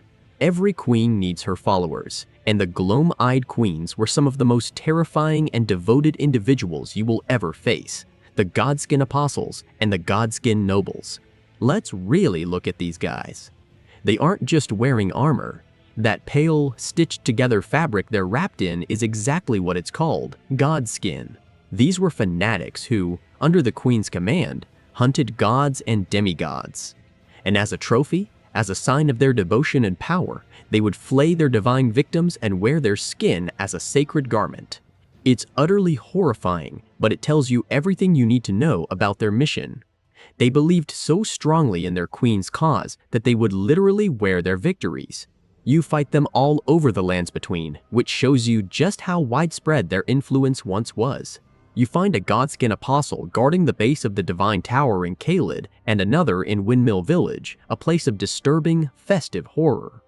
You find a Godskin Noble in the Volcano Manor, and another guarding the bridge to the Divine Tower of Aeonia. Their presence in these key locations hints at a forgotten history, a time when their power was a real and present threat to the established order. And, of course, there's the infamous Godskin duo fight in Crumbling Farum Azula. The fact that two of them are there, guarding a crucial path in a place that exists outside of normal time, speaks volumes. They are eternal guardians of a lost cause. Their fighting styles are just as revealing. The Apostles are unnaturally lithe and flexible, able to stretch their bodies like rubber to attack you from incredible distances. The Nobles are bloated and arrogant, capable of inflating themselves and rolling around like a deadly, unstoppable wheel. This isn't normal physicality. They have warped their own bodies through the power of their faith. But their true power, the power they inherited from their queen, is the black flame. Whenever you see them conjure those swirling dark and white flames, you are witnessing a relic of a bygone age. This isn't just any fire.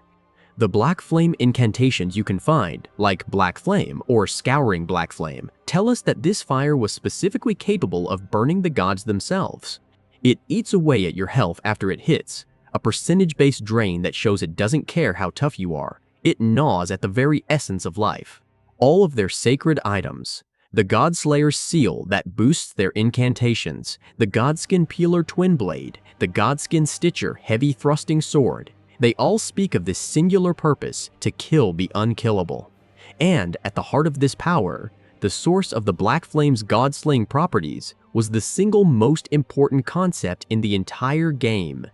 This brings us to the core of her identity and the MacGuffin of the entire story, Destined Death. What is Destined Death? It's not just a fancy name. It was, quite literally, a part of the Elden Ring. It was the Rune of Death. In the world's original, natural state, this rune ensured that everything, and I mean everything, had a true and final end. Mortals, demigods, even the gods themselves were subject to it.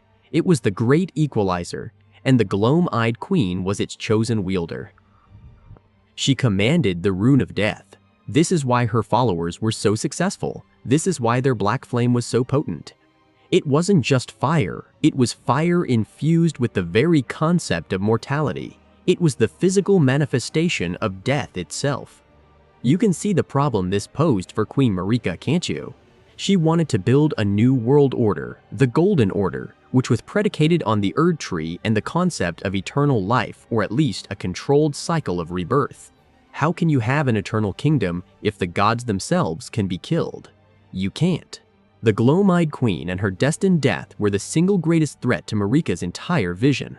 So Marika did what any god seeking absolute power would do. She went to war. She unleashed her most loyal and powerful warrior, her own shadow, Malekith the Black Blade, upon the Gloam-eyed Queen and her followers. We can only imagine the scale of this war, a conflict that literally decided the fate of life and death in the world, but we know its outcome. Malekith, wielding a blade imbued with Marika's own divine power, defeated the Gloam-eyed Queen. And upon her defeat, he did something that would change the world forever. He sealed the rune of death away. He bound its power within his own black blade, becoming its eternal jailer. This is the moment the Golden Order truly began. By removing destined death from the Elden Ring, Marika effectively made herself and her children immortal. She had removed the concept of god-killing from reality. The black flame of the godskins lost its deadliest edge, becoming a weaker, pale imitation of its former glory. The Gloam-eyed Queen was vanquished, her followers scattered and hunted, and her entire ideology erased from the official histories of the Golden Order. But you can't just remove a concept as fundamental as death without consequences. Marika's act of sealing death is the source of all the dysfunction we see in the lands between. It's why the dead don't stay dead, giving rise to those who live in death. It's why the demigods, even when broken and defeated, can't truly die, leading to an endless, stagnant war. Marika created an artificial eternity, and the world is rotting from the inside out because of it. The Gloam-eyed Queen, for all her terrifying aspects, represented a natural order. Her defeat wasn't just a political victory for Marika, it was a perversion of the laws of nature. And the entire story of Elden Ring, from the Night of the Black Knives where a fragment of that sealed death was stolen, to your own quest as a Tarnished, is about dealing with the consequences of that single, ancient act.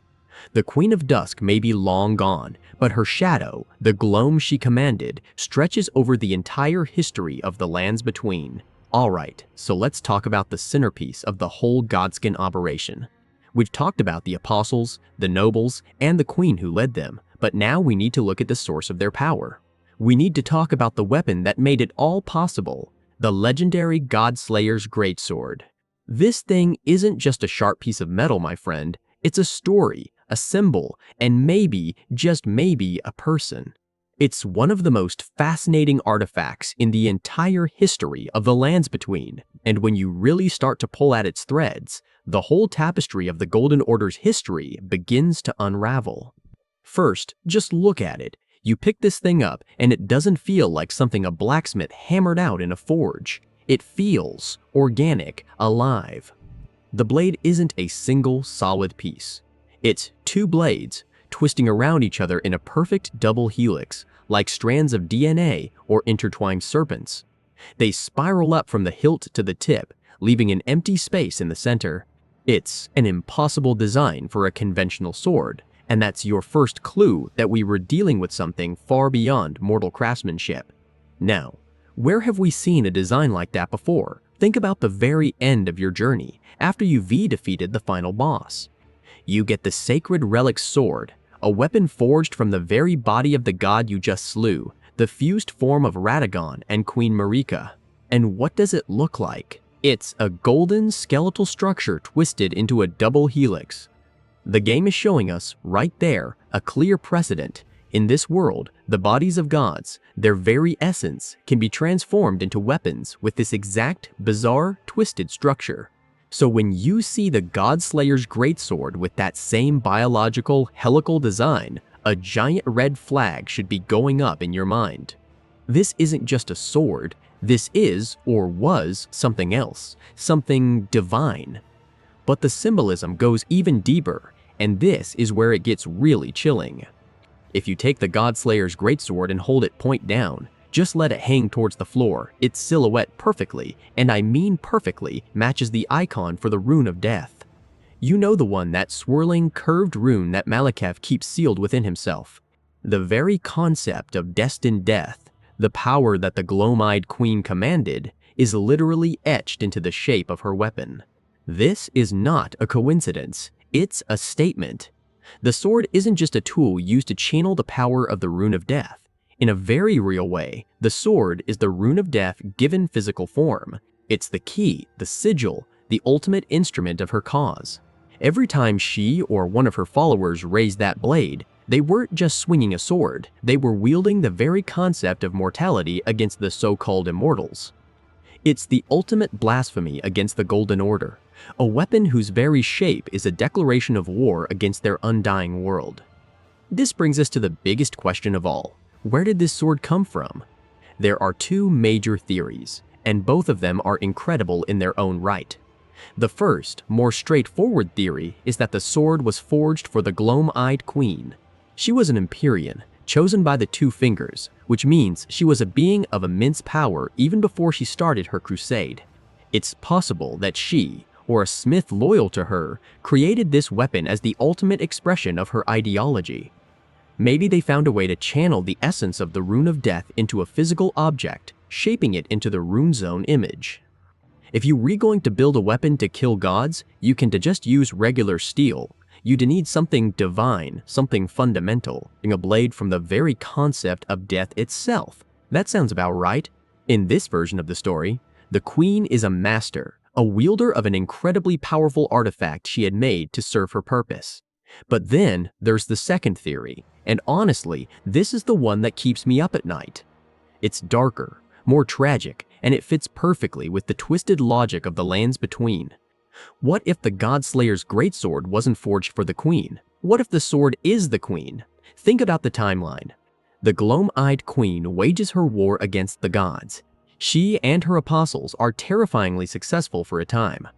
But eventually, Marika has had enough. She dispatches her shadow, Maliketh the Black Blade, to end this. Maliketh defeats the queen in a battle we can only imagine was world-shattering. He takes the Rune of Death from her and seals it within his own flesh, becoming its keeper. The item descriptions tell us he defeated her, but they never explicitly say he killed her. So what happened to her? An Empyrean can just be killed like a normal person, especially not the one who commanded the Rune of Death itself. So, what if her defeat was a transformation? What if, in that final, cataclysmic confrontation, Maliketh didn't just disarm her, but bound her very essence, her divine body, into the shape of her own power?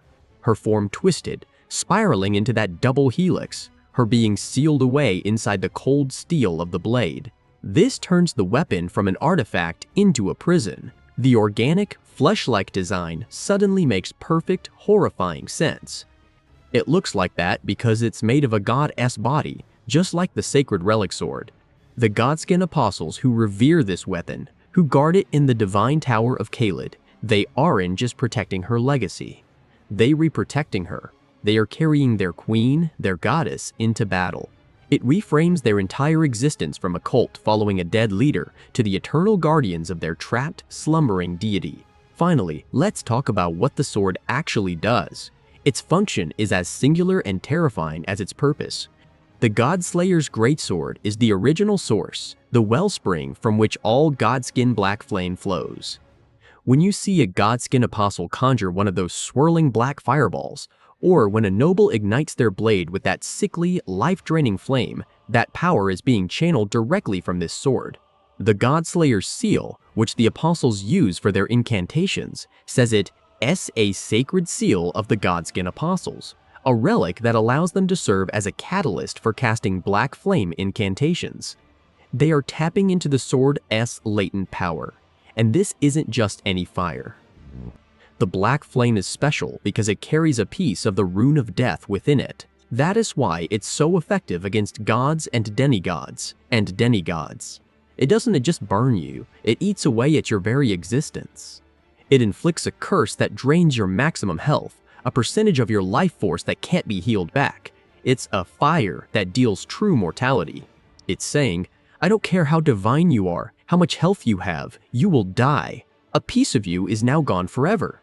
When you use the sword's weapon art, the Queen's Black Flame, you swing it in a wide, majestic arc, and it unleashes a wave of this very power. It's not just a weapon skill, it's a direct communion with the Queen's original, world-ending ambition. You are, for a moment, wielding the very force that once brought the Golden Order to its knees. So you see, the Godslayer's Greatsword isn't just an in-game weapon, it's the key to understanding an entire era of history. It's a symbol of rebellion, a font of divine power, a masterfully crafted weapon, and possibly the final, tragic form of one of the most powerful beings who ever challenged the gods. It's a story of ambition, defeat, and a legacy that burns on eternally in black flame. Alright, let's talk about some of the most unsettling enemies you'll ever face in the Lands Between. I'm talking about the Godskin Apostles and Nobles. When you first encounter one, it's a truly bizarre experience. You see this pale, rubbery figure wrapped in what looks like a tailored suit of skin. And then it starts to move. The apostle elongates its torso, stretching like taffy to whip its peeler around. The noble inflates itself like a horrifying parade float and just rolls you over. It's pure body horror, and it begs the question, what in the name of the Erd Tree are these things? Are they a race? Are they demons? The truth, my friend, is stranger and far more terrifying. They aren't born, they're made. Let's dive into one of the most compelling theories in the entire lore, the idea that the Godskin cultists are not a natural species at all, but artificial life forms engineered for a single, blasphemous purpose to kill the gods. And to find their creators, we have to look deep underground, to the starless skies of the Eternal Cities. This theory suggests they are the children of the Nox. Our first and most crucial piece of evidence comes from an item you can get from the Spirit Caller's snail that summons them in the Spirit Caller Cave. It's called the Godskin Swaddling Cloth. Now, item descriptions are everything in this world, and this one is a bombshell. It reads, "The gloam-eyed queen cradles newborn apostles, rocking them in her arms. Soon they will grow to become the death of the gods." Let's just stop and really unpack that for a second. Every word there is loaded with meaning. First, newborn apostles. This tells us they have an infantile stage. They are brought into existence as babies. But the most important part is the next line, soon they will grow to become the death of the gods. Think about that, soon. Normal people, normal races, they don't grow to god-killing power soon after being born. That implies an incredibly, unnaturally accelerated growth cycle. It's not the growth of a living creature, it's the growth of a weapon being brought to maturity, like a plant in a hothouse being force-grown for a specific purpose. This isn't maternal love, it's an assembly line. The gloam-eyed queen isn't a mother in the traditional sense. She's a creator, a general, overseeing the production of her living weapons. This single item description reframes the entire Godskin cult from a simple religion into a bioengineering project with a genocidal goal. So, if they're being created, who has the knowledge and the sheer audacity to do something like this? This is where we turn our gaze to the Eternal Cities, Nokron and Noxtella. These are the domains of the Nox, a people who were so advanced, so skilled in arts, the Greater Will deemed heretical, that they were banished from the surface and forced to live underground. And what was their greatest, most forbidden art? The creation of artificial life. This is the Nox's entire deal. They were masters of it. And when you start looking at their other known creations, you see an undeniable family resemblance to the Godskins. Let's start with their most famous invention, the Silver Tears. You find these things everywhere in the Eternal Cities. They're blobs of a sentient, metallic liquid.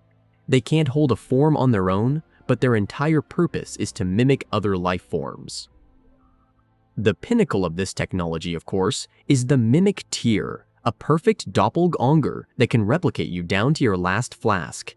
The very existence of the Silver Tears proves the Nox had achieved a level of biological and metaphysical engineering that is almost beyond comprehension. They could create life from inanimate matter. Now let's look at their other children, the Albinorics. These are explicitly called artificial life created by human hands. The first generation, the ones that look more human but have atrophied legs, were considered a failure. The second generation, the frog-like beings you see cartwheeling around, are another attempt. Both are pale, with grayish-white skin, and have a distinctly unnatural feel to them. They are living beings, yes, but they were manufactured. Now, hold the image of a silver tear and an albinoric in your mind, and put a godskin apostle right next to them. Do you see it? The connection is almost staring us in the face. First, the physical appearance. All three share that same pallid, unnatural skin tone. It's not the skin of a living, breathing creature of the surface world. It's the pale, clammy complexion of something made in a lab, something gestated in darkness. But it goes deeper than skin color. It's about their physical properties. It's, quote, the defining trait of the silver tears is their malleability, their ability to change shape. Now think about the godskin apostle. Think about that horrifying moment. It stretches its torso to 3 times its normal length. That is not how bones and muscles work. It's unnatural. It's the movement of something not bound by normal biology. It's the movement of a creature whose form is pliable, malleable, just like a silver tear. And what about the godskin noble? It inflates its entire body with, what exactly? Air, some kind of gas. It balloons up and rolls around like a giant fleshy bowling ball. Again, this is not natural biology. It's a grotesque, engineered function. Their bodies behave less like flesh and blood, and more like the raw, shape-shifting material the Nox were famous for manipulating.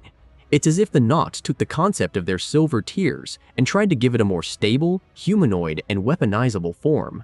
The Godskins are the midpoint between a formless silver tear and a true living being. They are bespoke horrors, custom-built for combat.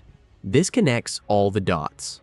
The Nox had the technology, the motive to defy the gods, and their other creations share key physical traits with the Godskins. But there's one more piece to this puzzle, the Queen herself. Who was the Glomide Queen, and how does she fit in with the Nox? The lore tells us she was an Empyrean, meaning she was chosen by the Two Fingers as a candidate to succeed Queen Marika. But she chose a different path. She wielded the power of destined death and led her apostles in a war against the gods. But here's the crucial link. It's heavily implied, if not outright stated, that the Glomide Queen was of the Numen race. The same race as Marika, in fact. And where do the Numen come from? The game tells us they are descended from denizens of another world, but it also tells us that the Nox are their ancestors. Suddenly, it all clicks into place. The Glomide Queen, a Numen, is a direct descendant of the Nox. She would have had access to their history, their culture, and most importantly, their forbidden heretical knowledge of life creation. When she decided to wage war against the Golden Order and the Greater Will, what did she do? She turned to the ancient, powerful arts of her own people. She used the forbidden techniques of her ancestors to create an army. She didn't recruit followers, she manufactured them. She birthed the Godskin Apostles, her children, using the same foundational principles that the Nox used to create the Silver Tears and the Albinorics. This paints an incredible picture of the ancient history of the Lands Between. It wasn't just a war, it was a civil war among the Numen. On one side, you have Marika, the Numen who embraced the Golden Order and became its god. On the other, you have the Glom-eyed Queen, the Numen who embraced her people's heretical past to try and tear that order down, and the Godskin Apostles and Nobles. They are the living, breathing, skin-wearing weapons of that ancient, blasphemous conflict. They are the children of the Eternal City, born of forbidden science and cradled by a rebel queen, designed from their very first moments for one singular, terrifying purpose, the death of the gods. They are a walking, stretching, rolling testament to the greatest heresy the Lands Between has ever known. Alright, so let us talk about the biggest conspiracy in the history of the Lands Between. We've spent all this time talking about the Golden Order, about Queen Marika the Eternal, the demigods, the Shattering. But what if I told you that the entire foundation of this era, the very bedrock of Marika's reign, was built on a lie? A lie born from an act of profound, world-altering treachery. To understand this, we need to dig deep, back into the shadows of history, before the Erd Tree was even a thing. to a time of gods and the flame that could kill them. We need to talk about the Gloam-Eyed Queen. Now, the official story, the one the Golden Order would have you believe, is pretty straightforward. Long ago, there was this terrifying figure, the Gloam-Eyed Queen. She was an Empyrean, just like Marika, meaning she was a candidate chosen by the Fingers to potentially become the next god of the age. But she was different. She commanded a terrifying power called the Black Flame, a flame that was infused with the Rune of Death itself, or as we know it, destined death. This wasn't just any fire. This was a fire that could kill gods, permanently. Her followers, the Godskin Apostles, were fanatics who wore the skin of the gods they'd slain and waged a war across the land. It was a time of terror for the divine, and who stopped this threat? Why, the hero of the hour, Malekith, the Black Blade. Acting on the orders of his queen, Marika, he rose up, defeated the Gloam-Eyed Queen, and sealed the power of destined death away, making the gods immortal and paving the way for Marika to establish her Golden Order. A simple, clean story of good versus evil, right? Here's the theory, the one that changes everything. What if Queen Marika and the Gloam-Eyed Queen were the exact same person? Just let that sink in for a second. The founder of the Golden Order, the system that champions immortality and order, was once the leader of a death cult dedicated to killing the gods. It sounds insane, but the more you look at the clues, the more it starts to make a horrifying kind of sense. First, let's look at the timeline and the players. The Gloam-Eyed Queen was an Empyrean. Marika was an Empyrean. The lore tells us the Gloam-Eyed Queen was defeated before the Golden Order was established. Who established the Golden Order? Marika. It paints a picture of a power vacuum.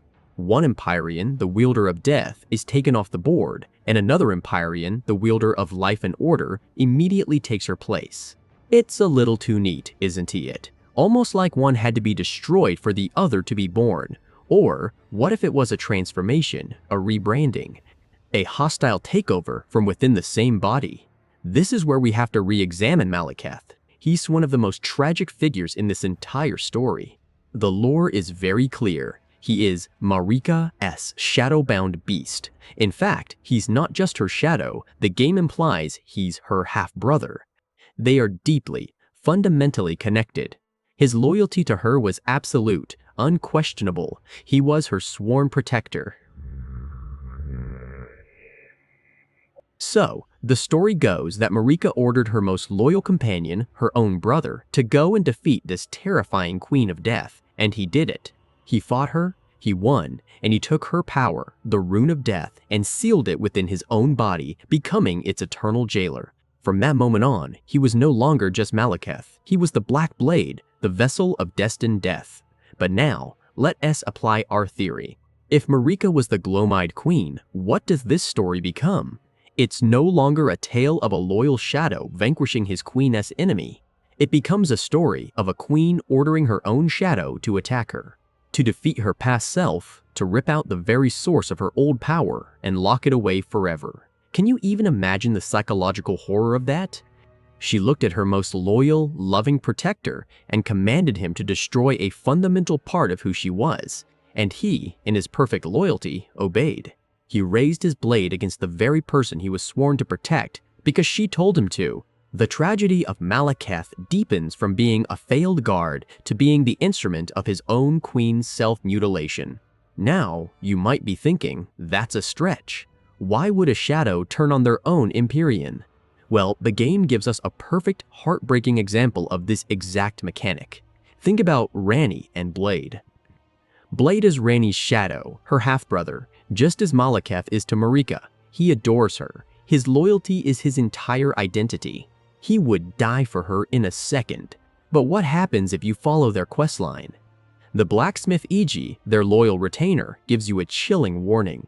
He tells you that shadows, like Blade, were created for a single purpose, to serve their Empyrean. But there's a catch. They are also a failsafe, a curse woven into their very being by the Two Fingers. If their Empyrean ever dares to defy the will of the Two Fingers, the shadow is designed to go mad, to turn on them, to become a baleful shadow that will hunt and kill the one they love most.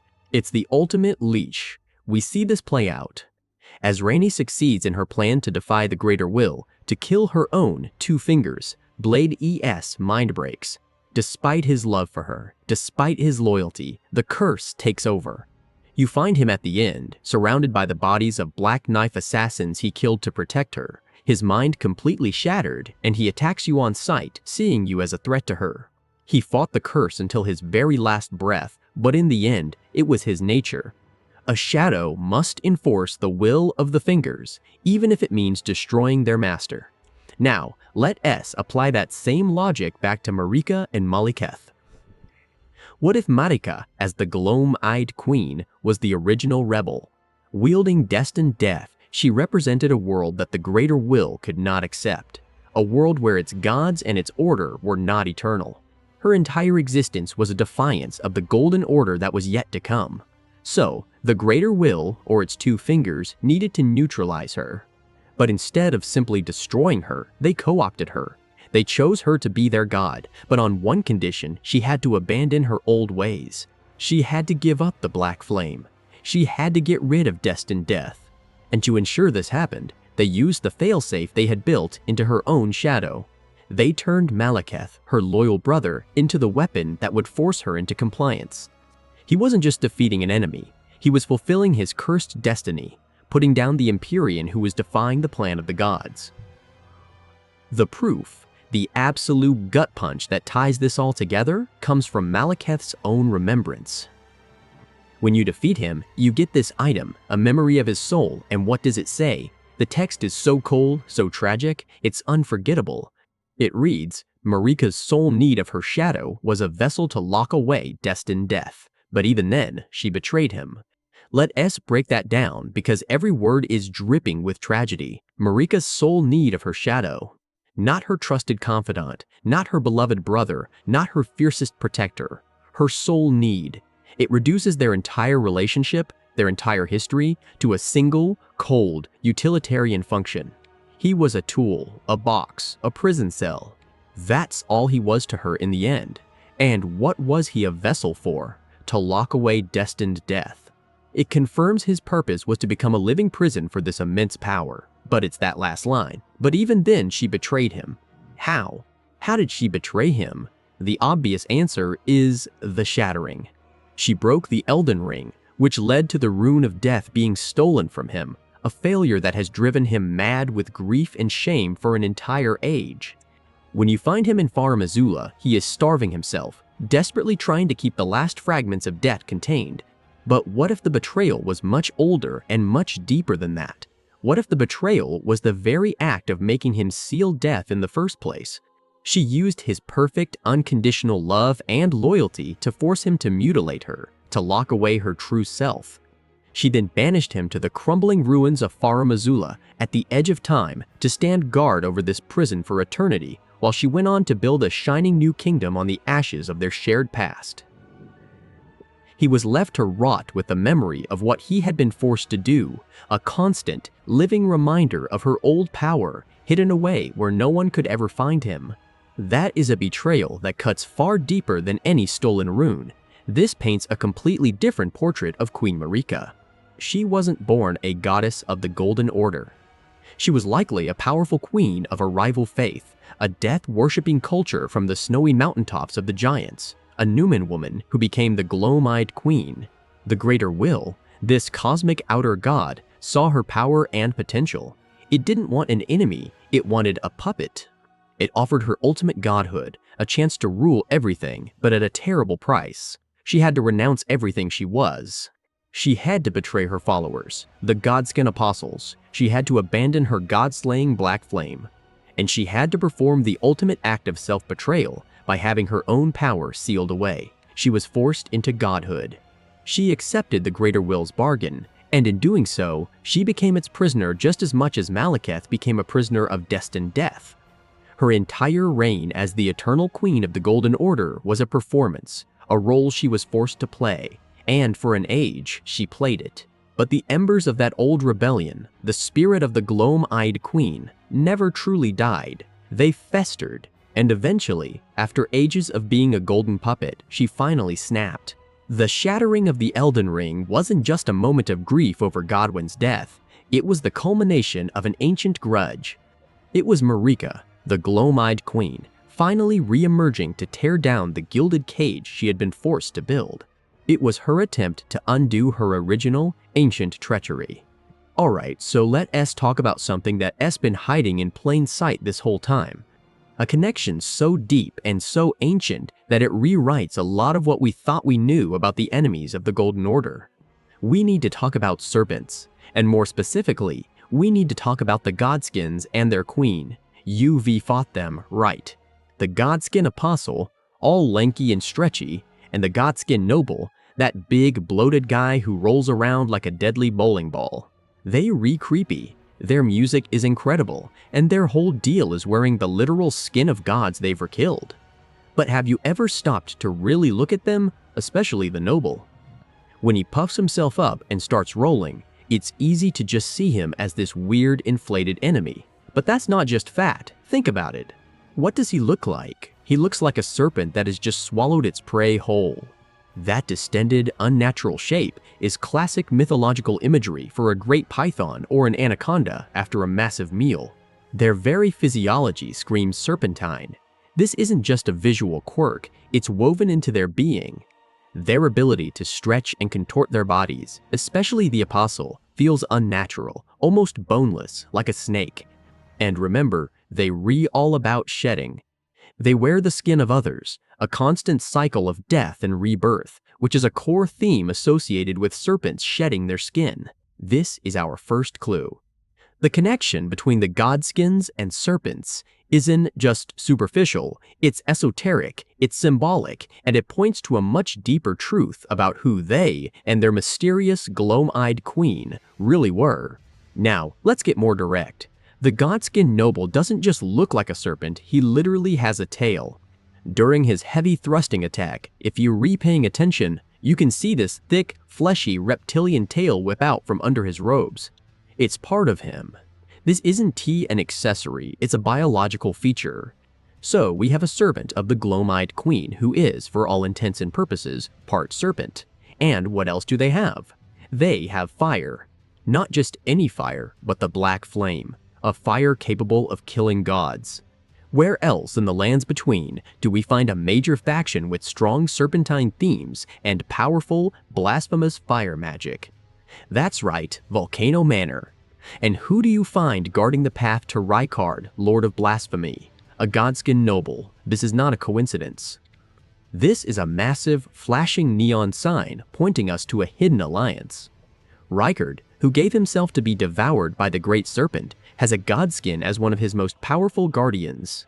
The sorceries born from the volcano, the magma sorceries, are all about spewing molten rock, a very primal, earthy kind of fire. You can see the thematic link to the godskin's black flame. Both are heresies against the Golden Order's holy fire and lightning. Rykard's entire movement is built on embracing the serpent, and the godskins are right there with him. It suggests that their allegiance isn't to Rykard himself, but to the serpent he now embodies. They were on the same team long before Rykard decided to let himself become snake food. This connection becomes even more obvious when you realize that the Golden Order's hatred of serpents didn't start with Rykard. His blasphemy was the culmination of an ancient enmity, not the cause of it. How do we know? Look at the Duelist set. Go find the Grave Warden duelists in the catacombs. Their entire aesthetic is built around fighting serpents. The duelist helm is literally a mass of coiled snakes biting down on the wearer's head. The item description tells us that these gladiators fought in a brutal, ancient ritual and that their armor depicts a hero challenging a serpent. This wasn't just sport, it was ritualistic, it was propaganda. In the ancient days of the Erdtree, long before the Shattering, killing serpents was a celebrated act. It was a way to prove your heroism and your loyalty to the Divine Order. So, you have to ask yourself, why? Why this deep-seated cultural hatred for snakes? Because in mythology, serpents almost always represent the things that rigid, sky-oriented orders like the Erdtree fear most. They are chthonic beings, creatures of the earth. They represent primal chaos, cycles of life and death outside of the Erdtree's control, and forbidden knowledge. Think about it. The serpent in the Garden of Eden offers knowledge that God wanted to keep for himself. The serpents of the lands between represent a power, a truth, and a cosmology that existed before the Erd Tree and that the Golden Order had to violently suppress to establish its dominance. Rykard's blasphemy was so offensive to them, not just because he was defying the greater will, but because he was embracing the symbol of their oldest and most hated enemy. He was digging up a buried god and wearing its skin as a banner of rebellion. This is where all the pieces click together into a truly mind-blowing theory. If the Golden Order has hated serpents since its inception, and the godskins are clearly serpentine in nature, what does that imply? It implies that the godskin's master, the gloam-eyed queen, was herself allied with these ancient serpent forces. Her war against Marika and the gods wasn't just a squabble over the rune of death. It was a cosmic war between two fundamentally opposed belief systems, the Golden Order of the Erd Tree and an older, darker serpentine faith. And we even have a name for the serpent god at the heart of this faith, Igle. Think about where you fight Rykard. The main church in Volcano Manor, the seat of its power, isn't called the Temple of Rykard, it's the Temple of Igle. Igle is the name of the great serpent. This means the worship of this serpent god predates Rykard. He didn't start the religion, he joined it. He became its new avatar. The gloam-eyed queen and her godskin apostles were likely the original disciples of Igle. Their rebellion was an attempt to preserve their serpent god's power and the natural cycle of life and death that the black flame represented against the artificial, static eternity promised by the Golden Order. Marika's victory wasn't just a conquest, it was the systematic erasure of a rival religion. The hatred of serpents became Golden Order law because the serpent was the god of their greatest enemy. And now, for the final, devastating twist that ties it all back to the heart of the royal family. Let's talk about Messmer the Impaler. This new figure, this forgotten child of Marika, is the key to everything. Just look at him. He is absolutely dripping with serpent imagery. Snakes coil around his arms. They form the pauldrons of his armor. They make up his flowing red cape. A winged serpent is his personal crest. And most disturbingly, a small snake is literally slithering out of his eye socket. His title, the Impaler, even carries that same violent, piercing, serpentine connotation. So, here we have a son of Queen Marika, the very queen who defeated the serpent-worshipping gloam-eyed queen and built an empire on the hatred of serpents, and he is the most serpentine character we have ever seen. How is this possible? What does this mean? It means there is a terrible secret, a profound hypocrisy at the very foundation of the Golden Order. Messmer's existence suggests that Marika's past is not as pure as the dogma would have you believe. Why would her child be so intrinsically linked to the symbols of her greatest enemy? There are a few possibilities, all of them shattering. Perhaps Messmer's father wasn't Godfrey or Radagon, but something else entirely, something with a draconic or serpentine heritage we know Marika had. Complicated relationships. Or, perhaps, Marika herself had ties to these ancient powers before she became the vessel of the greater will. Maybe she betrayed her own kind to seize power. Whatever the reason, Messmer was the result. He was a living, breathing symbol of a blasphemous union, a walking contradiction to everything the Golden Order stood for. He was proof of a truth Marika needed to bury. And so, what did she do? She banished him. She cast him out into the land of shadow, a place to hide secrets and unwanted things. Messmer was hidden away because his very being threatened to expose the lie at the heart of the Golden Order. He is the physical manifestation of the connection between the ruling dynasty and the ancient, primordial, serpentine and draconic powers they claimed to have vanquished. You see this theme everywhere once you look for it. Dragons and serpents are often one and the same in mythology. They are both reptilian, ancient, and powerful beings. The ancient dragons ruled the world before the Erd Tree. The great serpents were worshipped as gods. These weren't separate forces. They were all part of a pre-Erd Tree world that Marika conquered. Messmer, with his serpentine form and his powerful, destructive flame magic, a fire that seems far more primal than the Golden Order's faith-based incantations, is the ghost of that forgotten world, a son who inherited the sins and the nature of the enemy his mother sought to destroy. He is the Serpent in Marika's perfect garden, and his story is the key to understanding the true nature of the blasphemy that has haunted the lands between since the very beginning. Alright, so we've spent a lot of time talking about the Greater Will, the Golden Order, and even the Frenzied Flame.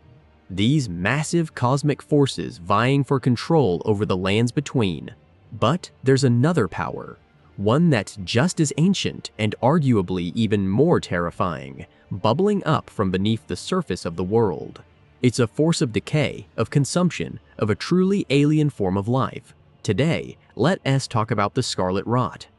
Now, when you hear Scarlet Rot, your mind probably jumps straight to one person, Melaine, Blade of Miquella, and for good reason. She is the most famous and infamous vessel of its power. Her battle with Radahn literally poisoned an entire continent, turning Caelid into the hellscape we know and fear.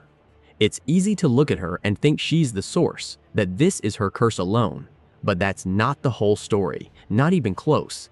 To truly understand the Rot, you have to realize that Melaine isn't its master or its creator, she is its prisoner. The Rot is an ancient primordial thing, a legend that was whispered in the darkest corners of the world long before Melaine or any of her siblings were ever born. It's an outer god, just like the one that sent the Elden Beast, but its nature is fundamentally different.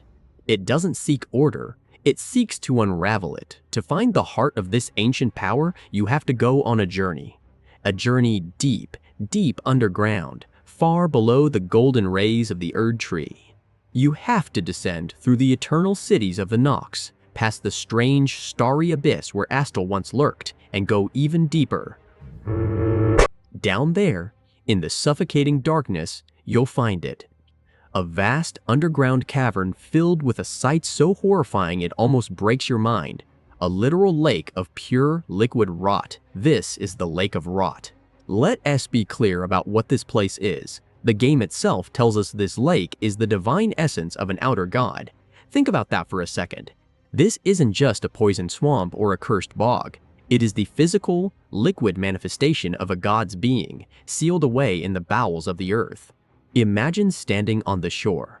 The air is thick and heavy, burning your lungs with every breath. The entire cavern glows with a sickening crimson light reflecting off the surface of the lake. There are no birds, no fish, no normal signs of life. There is only the gentle, horrifying lapping of the rot against the shore and the slow, inexorable decay of everything it touches. The very architecture of the place, these massive stone pillars and grand temples half submerged in the filth, tells a story. Someone, or something, sealed this place away a long, long time ago. This was a desperate act of containment. They knew what this divine essence was capable of, and they buried it as deep as they possibly could, hoping it would be forgotten forever. But a god doesn't just die because you lock it in the basement. It waits, it seeps, and it finds a way out. And here is where the story gets even stranger. As you explore the ruins around this terrifying lake, you start to realize something truly unsettling. Not everyone saw this force as a curse to be contained. Some people worshipped it. In the deepest parts of this rot-infested hell, you can find an item called the Mushroom Crown. It's exactly what it sounds like. A crown made from fungal growths, resembling the caps of large, pale mushrooms.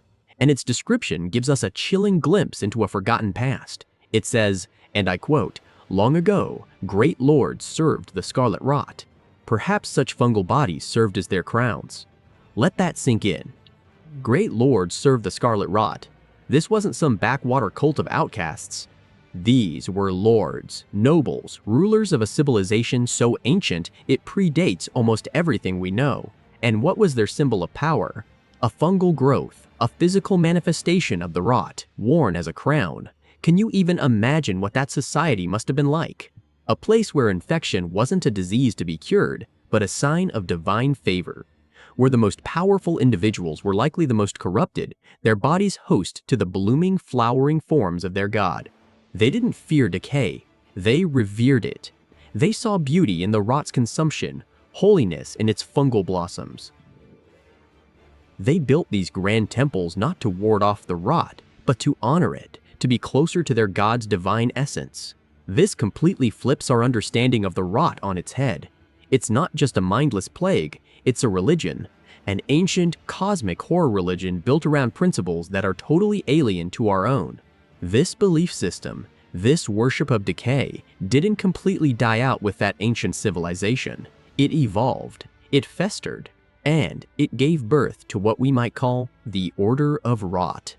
You see this philosophy embodied in creatures like the Kindred of Rot, those creepy, prawn-like humanoids who worship the Rot and serve millennia. They see her not as a cursed demigod, but as a goddess, the promised vessel for their god's return. Their philosophy isn't about pure nihilism or destruction for its own sake. It's far more complex and, in a way, far more terrifying. They believe in a cycle. For them, the current world, the world of the Golden Order and the Erd Tree, is stagnant. It's a world built on stasis, on preserving things as they are forever. The Order of Rot sees this as unnatural. Their god offers a different path, the path of decay and rebirth. The Scarlet Rot breaks everything down. It corrodes flesh, stone, and even memory, reducing the old world to its most basic, primordial components.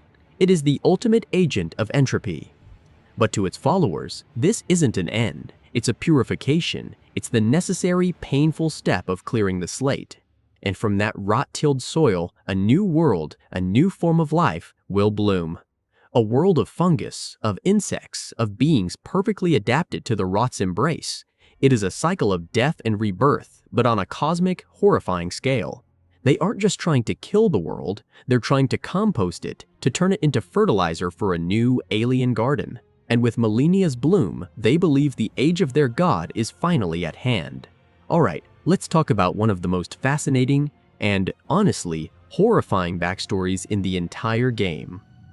It's a story that starts with a tiny, unassuming dagger you find in the middle of the most wretched place imaginable, and it spirals out into a tale of cosmic gods, legendary heroes, and the fundamental conflict between life and decay. We're going deep into the lore of the God of Rot and the one man who was brave enough to stand against it. So grab a seat, because this is the story of the Scorpion and the Swordsman. Our journey begins, as so many do, with an item. UV fought your way through the nightmare that is the Lake of Rot. UV navigated the crimson tides that eat away at your very being, dodged the basilisks, and finally reached the Grand Cloister. Inside, past the Kindred of Rot worshipping at the foot of a giant effigy, you find a chest. And inside that chest is a dagger called the Scorpion's Stinger. At first glance, it looks, well, exactly like what it sounds like. It's a dagger that looks like it was fashioned from the stinger of a giant scorpion. It's golden, chitinous, and it practically drips with Scarlet Rot. Its unique skill, repeating thrust, even embodies that relentless, piercing nature of a scorpion's attack.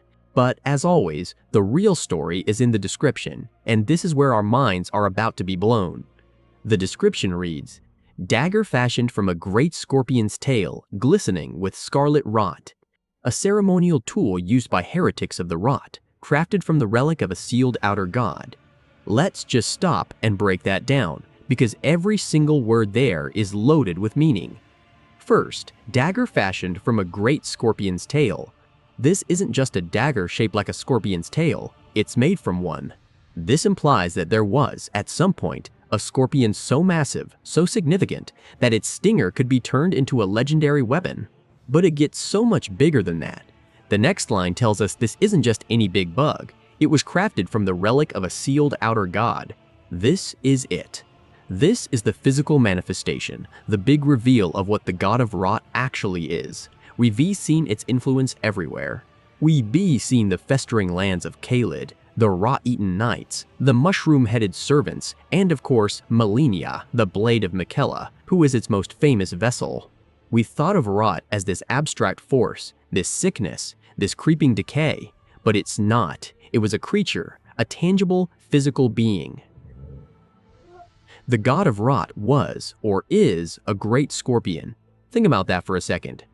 An outer god, one of the cosmic, Lovecraftian entities that exists beyond the lands between, chose to manifest in this world as a colossal, terrifying scorpion. This gives the Scarlet Rot a horrifying new dimension.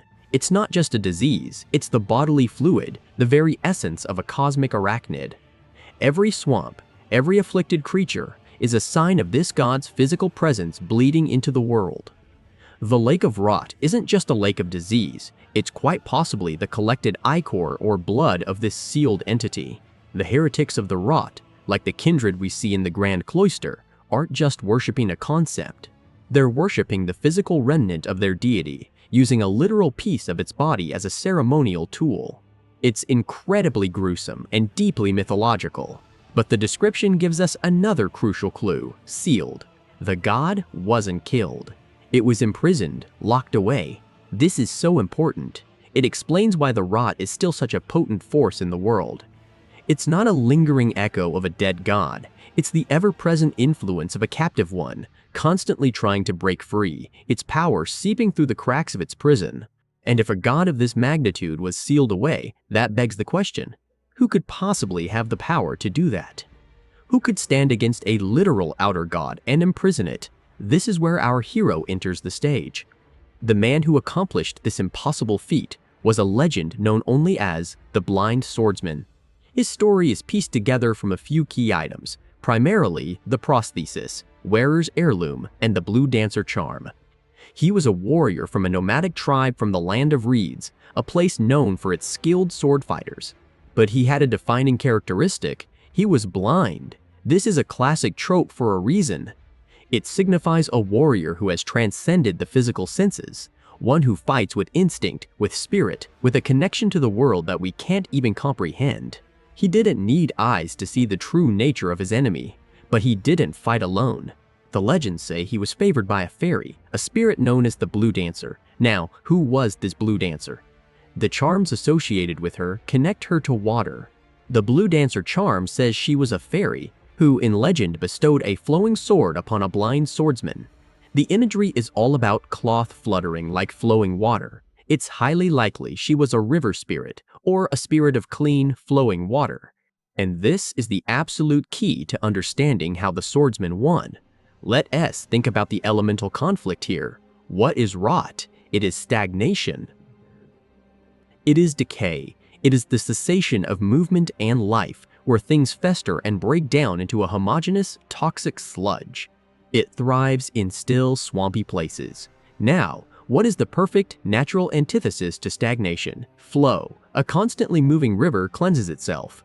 It carries away impurities. It is a symbol of life, change, and perpetual motion.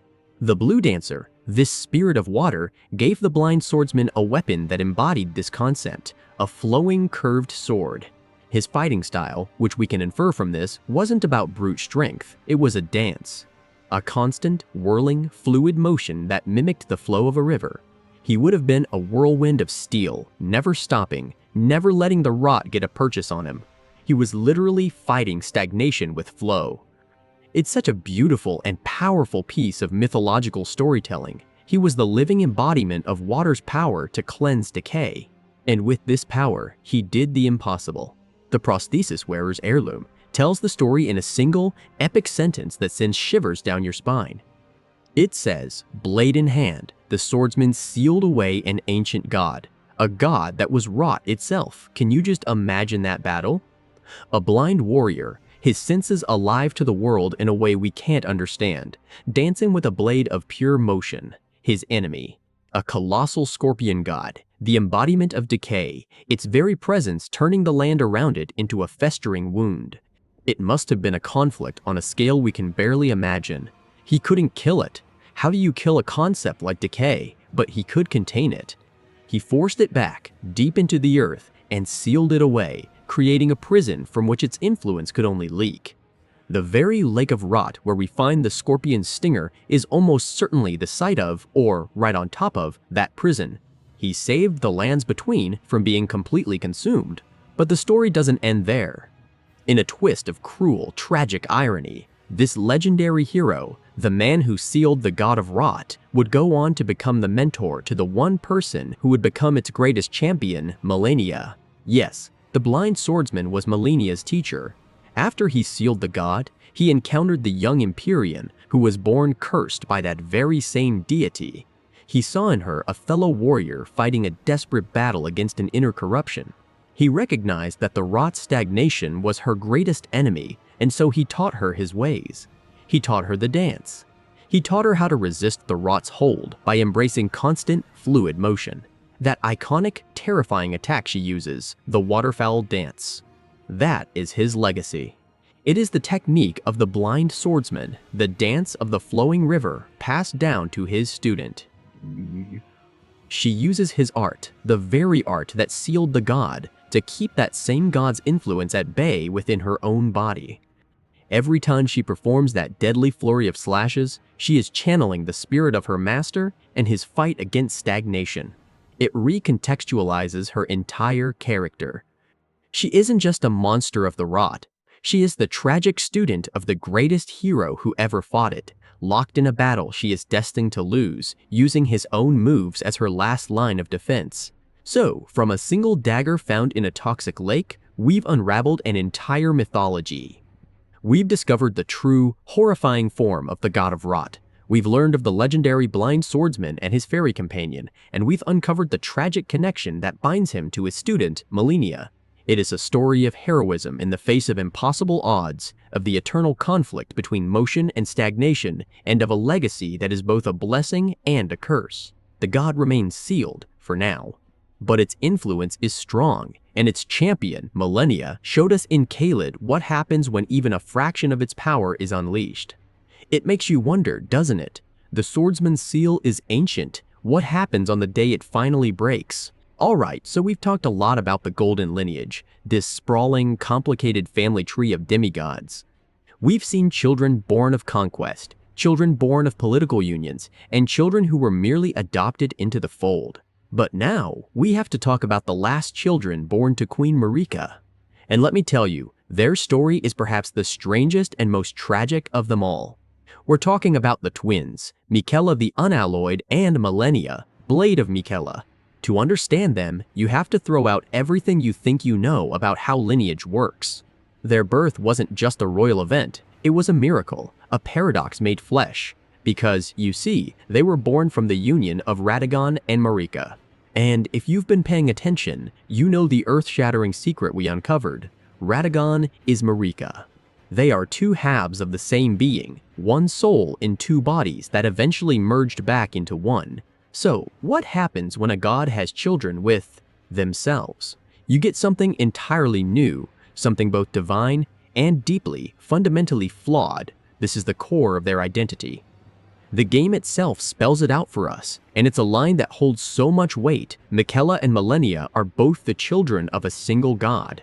As such, they are both Empyreans, but suffered afflictions from birth. Let's just break that down, because every word there is critical.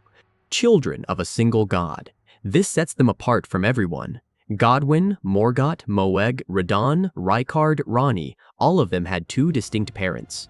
But Miquella and Melaine are the product of a divine Ouroboros, a being reproducing with itself. This singular, perfect parentage is what makes them Empyreans right from the moment of their birth. Remember what an Empyrean is. They are individuals chosen by the two fingers, and by extension the greater will, as candidates to succeed Marika and become the god of a new age. Rani was chosen, but she was a demigod born of Radagon and Renala. She wasn't born an Empyrean, she was elevated to that status. Miquella and Melaine, however, they were born into it. Their very essence, their divine blood, was so pure and undiluted, coming from the God Queen herself and no one else, that they were automatically qualified. They were, in a sense, the most perfect heirs imaginable. But here's the cruel twist of fate, the cosmic irony that defines their entire existence. That same miraculous singular birth that made them Empyreans also left them cursed. It's as if reality itself couldn't quite handle the paradox of their conception. A perfect union created a perfect lineage, but that perfection was so unnatural, it came with a terrible price. Each twin was born with an affliction, a congenital curse that would shape their every action and define their relationship. Let's start with Miquella. He was born with the curse of eternal childhood. Now, this isn't just about looking young forever. This was a true, binding curse. No matter how much time passed, no matter how much wisdom he accumulated, his body would never mature. He was trapped, a brilliant mind and a powerful soul locked inside the frail form of a young boy. Can you even imagine the frustration? Miquella was arguably the most intelligent and charismatic of all the demigods. He was a prodigy who could inspire unwavering loyalty in others, who could invent entirely new forms of magic, and who understood the workings of the Golden Order better than almost anyone. Yet, the world would always see him as a child. He possessed the power to change the world, but was denied the physical form to command the respect he deserved. His curse was a cage, one that made him look weak and vulnerable, even as his mind was forging plans that could topple gods. And then, there was his twin sister, Melaine. Her curse was, if anything, even more horrific. From the moment she drew breath, she was a vessel for an outer god. She was born harboring the Scarlet Rot. This wasn't a disease she caught, it was part of her very being, a malevolent god of decay and rebirth festering within her soul. The god of Rot, an entity that had been sealed away long ago, had found its new home in the newborn Empyrean. Every single day of her life was a battle. A constant, agonizing, internal war against a power that wanted to consume her, to rot her from the inside out and use her body as a catalyst to bloom and infect the entire world. The physical toll was immense. The rot ate away at her flesh, forcing her to rely on finely crafted prosthetics for her right arm, her left leg, and eventually her other leg as well. She lived in constant, searing pain. But the physical agony was nothing compared to the mental and spiritual struggle. She had to hold her will like a fortress wall against the whispers of the Rot God, resisting its call to just let go, to give in, to bloom and unleash its full, devastating power. Her entire existence was defined by this resistance. She was an Empyrean, a candidate to be a goddess, but she was simultaneously the host for another rival god. It's a terrifying duality. This is where their incredible sibling bond was forged. Miquella, the brilliant mind trapped in a child's body, dedicated his entire life to finding a cure for his sister. He saw her suffering, and his love for her became his driving purpose. He forsook the Golden Order, seeing its fundamentalism as incapable of helping them, and began his own path, creating the Halig Tree as a sanctuary and working tirelessly on his unalloyed gold to ward off the influence of outer gods. Melaine, in turn, dedicated her life to him. He was her hope, her purpose, and she became his blade, his protector. She was the most feared warrior in the lands between, and she used that strength to defend her brother and his dream of a world where they could both be whole. But how did she become such a peerless warrior while fighting a constant war within herself? This is where an old, legendary figure re-enters our story, the Blind Swordsman. We mentioned him before, the wandering warrior from the land of reeds, the man who sealed away an ancient god of rot. Well, it seems fate has a sense of poetry. The very man who defeated the previous incarnation of the rot was the one who would mentor its new vessel. He found Melaine, or perhaps she sought him out. He saw in her not just a cursed demigod, but a warrior fighting the same enemy he had. He understood the nature of the rot's wild, chaotic, all-consuming hunger, and he knew that to fight it, you couldn't just use brute strength. That would only feed it. You had to have a will of iron, a focus so absolute that it could suppress the god within. So, he taught her his art. He taught her how to fight not with anger or desperation, but with a serene, flowing grace. He taught her the dance, the waterfowl dance. Think about what that move is. It's a whirlwind of impossible speed and precision, a flurry of strikes that seems to defy gravity. But it's not just a combat technique. For Melaine, it was a form of meditation. To execute it, she had to achieve a state of perfect clarity, a calm center in the storm of her own body. The flowing, water-like movements were the direct opposite of the rot's stagnant decay. It was a physical expression of her will, a way to channel her energy into a graceful, controlled form instead of letting the rot's chaotic influence take over. The blind swordsman didn't just teach her how to kill, he taught her how to live. He gave her the one weapon that could truly keep the rot at bay, a discipline so profound it could hold back a god. He tempered her will into a blade as sharp and as deadly as the one she carried in her hand, allowing her to become the protector her brother needed, even as she was slowly, inevitably being eaten away from the inside. All right, let's settle in for this one, because to really understand Miquella, you have to understand his love for his sister, Melaine. It's not just a footnote in their story, it's the engine that drives everything. We've talked about their curses. Miquella trapped in the body of a child, and Melaine playing host to the terrifying Scarlet Rot, the influence of an outer god. And it was Melania's fate, this slow, agonizing decay, that set Miquella on a path that would shake the very foundations of the lands between. His first and most defining quest wasn't for power or for a throne, it was for a cure. Imagine being Miquella for a moment. You are a true prodigy, a genius of a level that the world has rarely seen. You were born of a single god, a perfect union of the masculine and feminine within Radagon and Marika. The principles of the Golden Order aren't just something you study, they are in your blood, your very essence. So, when your twin, the other half of your soul, is suffering from a malady that baffles the greatest healers and defies all known prayers, what do? You turn to what you know. You turn to the faith you were born to master. This is where Miquella's journey begins, deep within the complex theology of Golden Order fundamentalism. Now, fundamentalism sounds intense, and it is, but it's also incredibly logical, almost scientific in its own way. The fundamentalists believed the world was governed by two divine laws, causality and regression. Think of causality as the ultimate law of cause and effect. Action A will always lead to result B. It's the idea that the world is an intricate divine machine, and if you understand the gears, you can predict and even influence its workings. Then you have regression. This is the idea that everything in existence yearns to return to its origin, to merge back with the singular, divine source of the one great. It's about restoration, about making things whole again by returning them to their perfect, original state. Miquella, with his unparalleled intellect, dove headfirst into these concepts. You can almost picture him in a library filled with golden scrolls, his mind racing. He must have tried everything.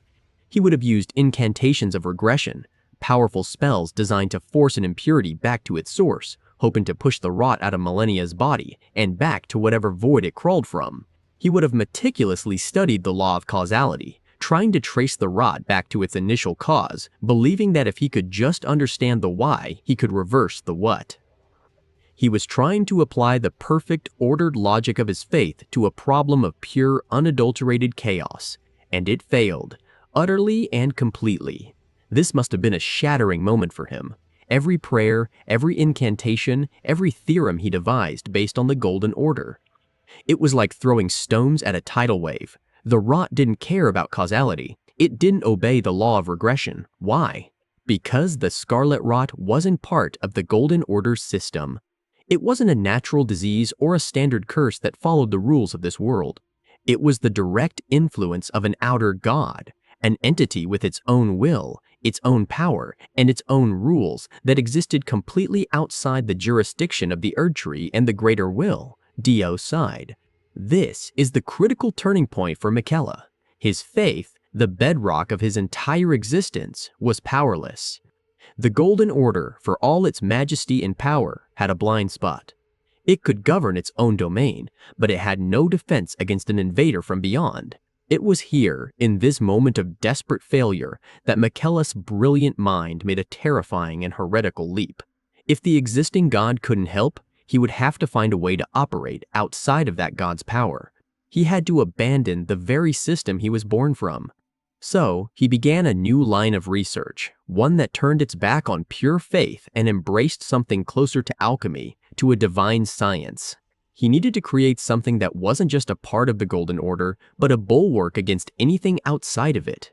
He needed a substance that could repel the influence of the outer gods themselves. He needed to forge a new law. This was the birth of unalloyed gold. Now, when you hear gold, you probably think of the stuff that makes up the Erdtree's light, the grace that guides the tarnished. But unalloyed gold is fundamentally different. It's not a conduit for the greater will's power, it's an insulator against the power of others. Think of it like this.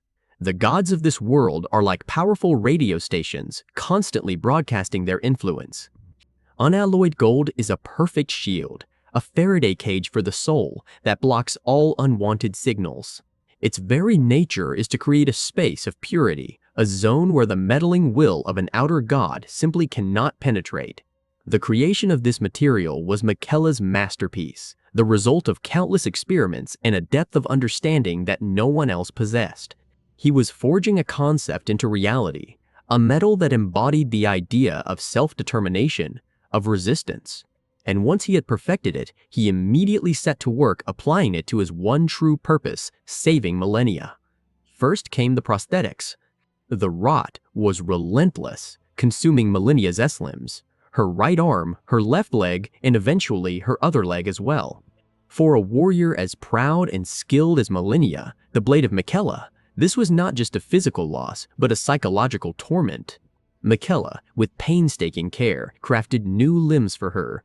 These weren't just functional replacements. They were beautiful, masterfully articulated works of art, forged from or incorporating his new unalloyed gold. Their effect was twofold. Physically, the unalloyed gold in the prosthetics halted the Rot's advance in those areas.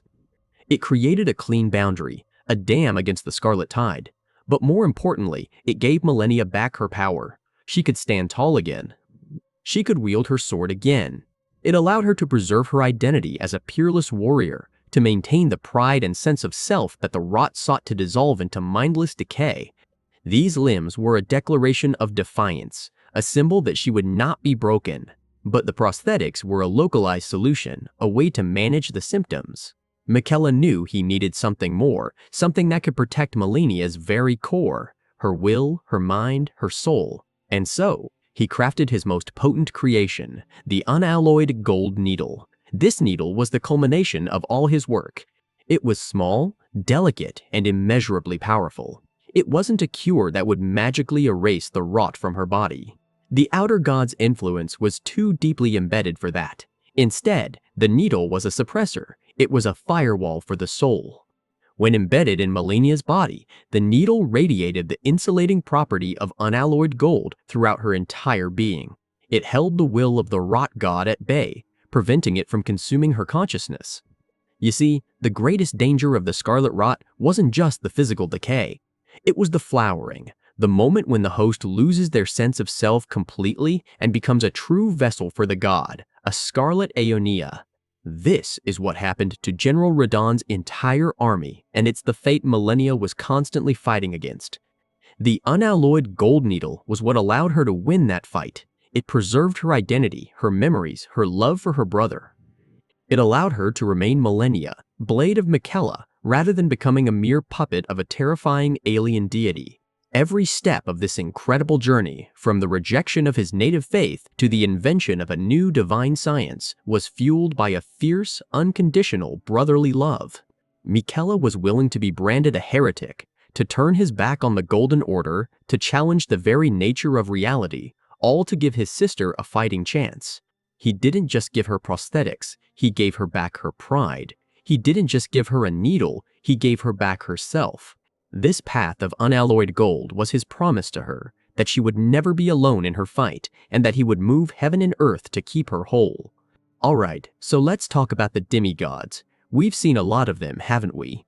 We've seen the bitter, the broken, the ambitious, and the downright monstrous. They ray this pantheon of tragic figures, each one warped by the power they hold and the shard they carry. But amidst this gallery of scheming lords and cursed royals, there was one who was different, one who felt bigger. Not just in size, though we will get to that, but in spirit. He was a conqueror, a general, a warrior spoken of in hushed, reverent tones by his soldiers and his enemies alike. He was a hero in an age that had forgotten what heroes looked like. I am talking, of course, about General Radahn.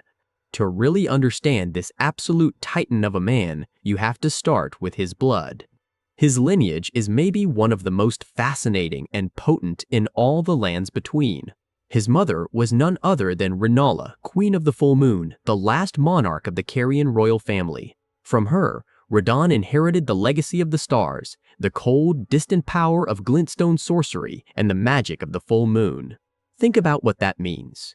The Carians were masters of a magic that was ancient, powerful, and completely separate from the Golden Order's faith. It was the magic of the cosmos itself. But then you look at his father. His father was Radagon. Now, at this point in the story, Radagon was the champion of the Golden Order, the second husband to Queen Marika, and the second Elden Lord. He was the embodiment of the Erdtree's power, a figure of zealous faith and martial perfection. So, in Radon, you have these two incredible opposing forces meeting in a single person. He is the son of the moon and the son of the tree. He has the icy, intelligent magic of Korea flowing in his veins right alongside the golden, zealous faith of the Order. Can you imagine the kind of power that creates? It's a union of two entire belief systems, two cosmic powers housed within one man. This heritage made him immensely powerful, a prodigy in both warfare and magic from a young age. It's no wonder he grew to become a giant. A man whose physical stature could barely contain the legacy warring within him. But power is one thing, character is another. And Radon's character wasn't defined by the moon or the tree. It was defined by a lion. From a young age, Radon had an idol, a figure he looked up to with a kind of fierce, boyish admiration that never really left him. That idol was the first Elden Lord, Godfrey. You have to remember who Godfrey was. He wasn't a sorcerer or a scholar. He was a warrior, pure and simple. The chieftain of the Badlands, Hawara Lu, tamed only by the grace of the Golden Order and his union with Marika.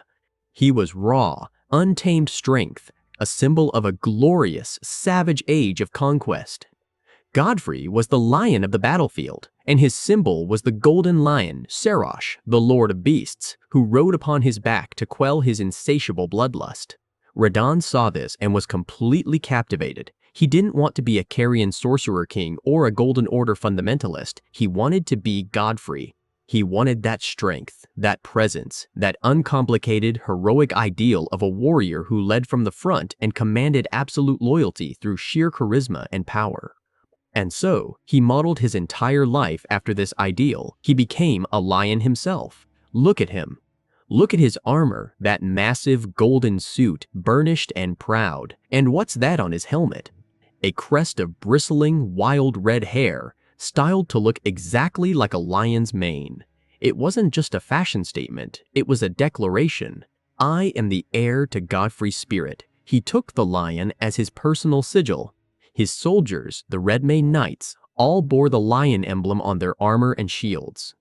They weren't just an army, they were a pride, and he was their undisputed king. This wasn't just ambition, you see. It was a deep, profound respect for a bygone era of heroism. Radon wanted to bring that glory back to the lands between, with himself as its champion. He was a romantic in a way, chasing the ghost of a legend. Now, this is where the story takes a turn that tells you everything you need to know about who Radon truly was, beneath the armor and the legend. It's a story about a man and his horse. As Radon grew, fueled by his demigod blood and the power of his great rune, he became colossal. He towered over other men, a true giant, and all his life he had a faithful companion, his steed, a horse named Leonard. The thing is, Leonard was, well, he was just a horse. A scrawny, rather runty one at that. He wasn't a mystical beast or a specially bred warhorse. He was just Leonard. As Radon's fame and size grew, a problem became very, very obvious. He was crushing his poor horse. Any other demigod, any other lord, would have cast the animal aside without a second thought. They defined a giant beast, a dragon, something more fitting for their station. It would be the practical, logical thing to do. But Radon loved that horse. Leonard had been with him through thick and thin, his one constant companion. The thought of abandoning him was unbearable.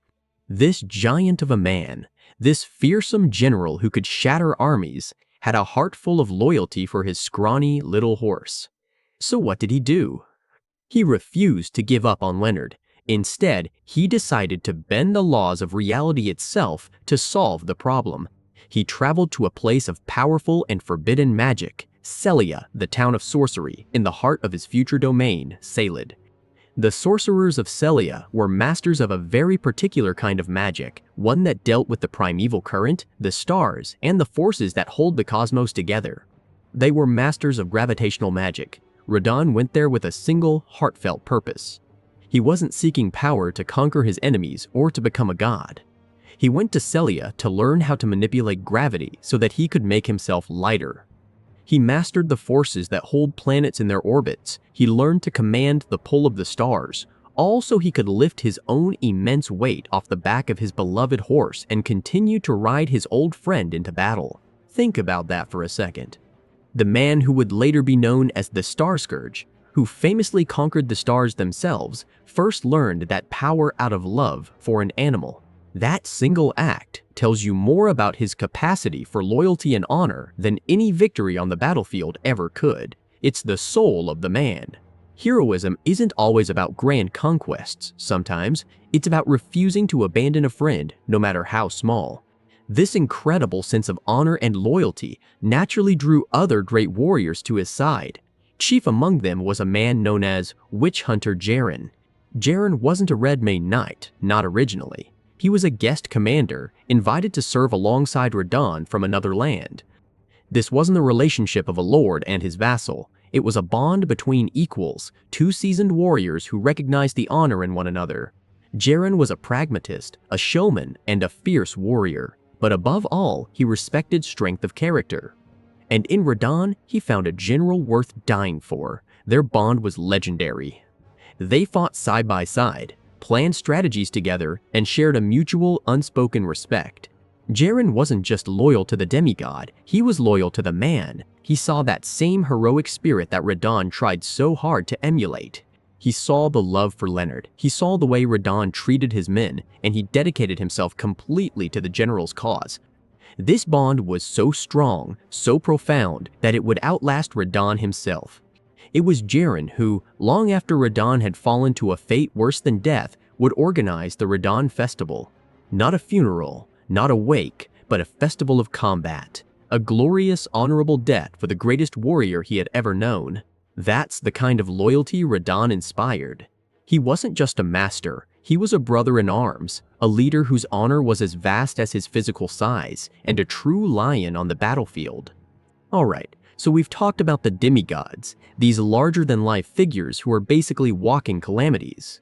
But even among them, there are levels to this stuff, and today we need to talk about the one who decided the planet wasn't a big enough stage.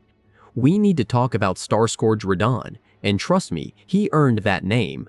Before the Shattering tore his family and his mind apart, Radahn pulled off something so utterly impossible, so cosmically audacious, that it literally broke the laws of the universe.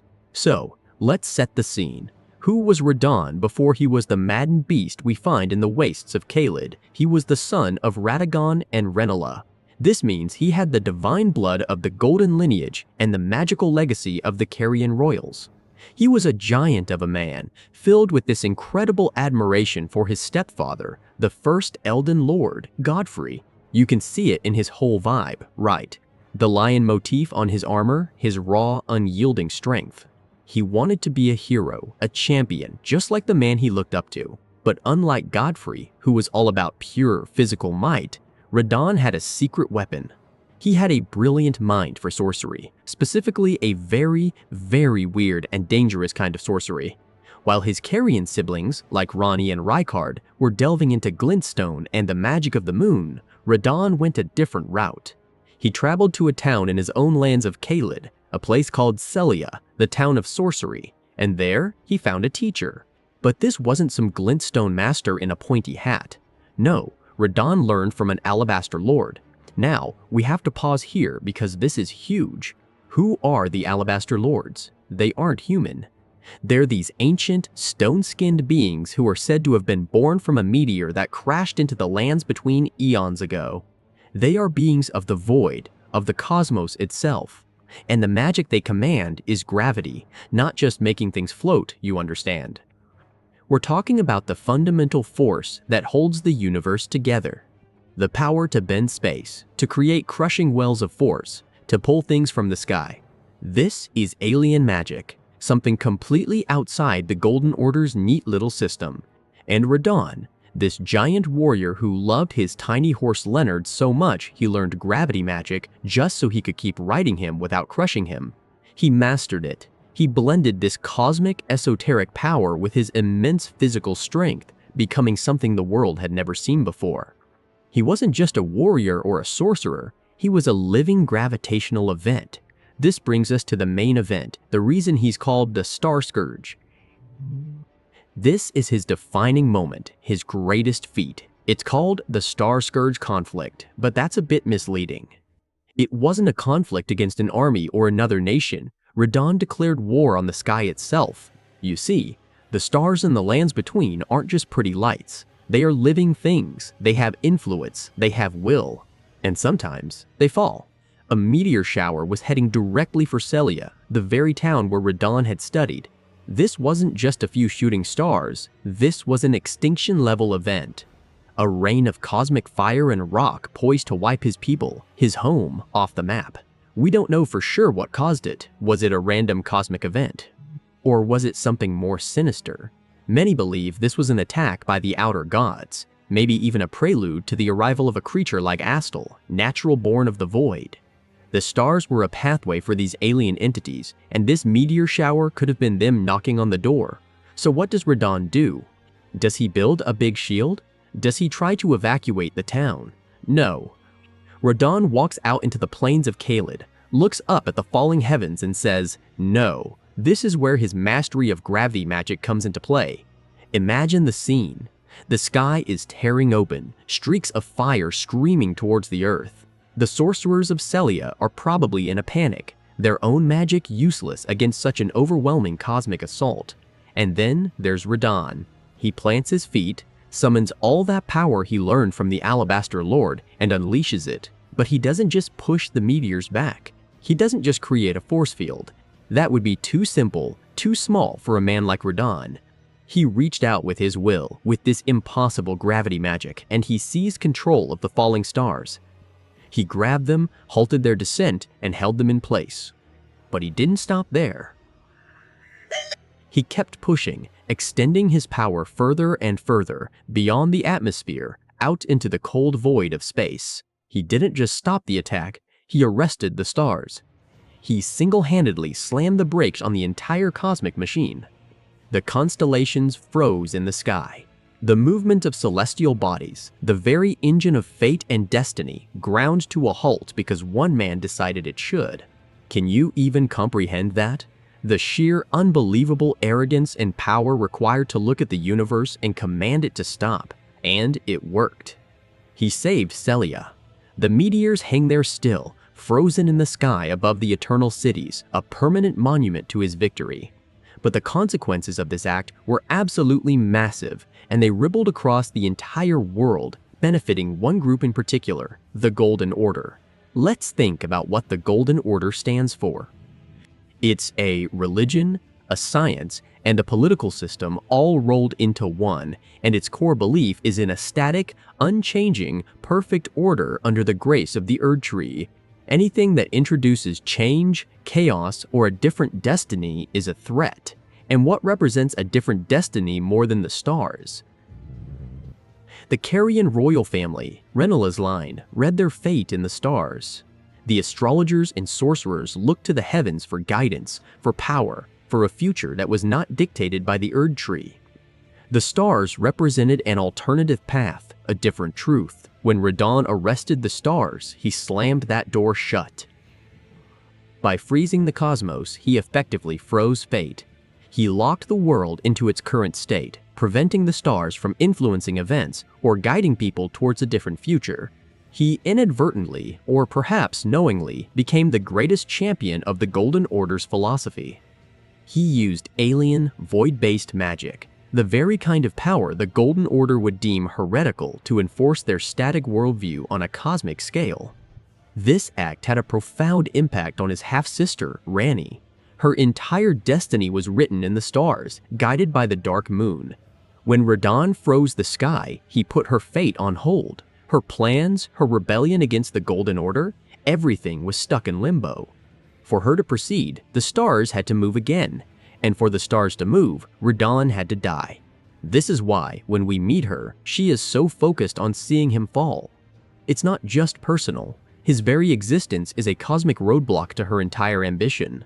So, Radon, the hero of Caelid, the man who loved his horse, became a living cage for destiny. He held the universe in place through sheer force of will, an act of supreme defense that ultimately upheld the very order his Carrion family sought to defy.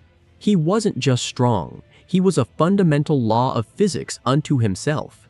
And that, my friend, is the legend of the Starscourge conflict.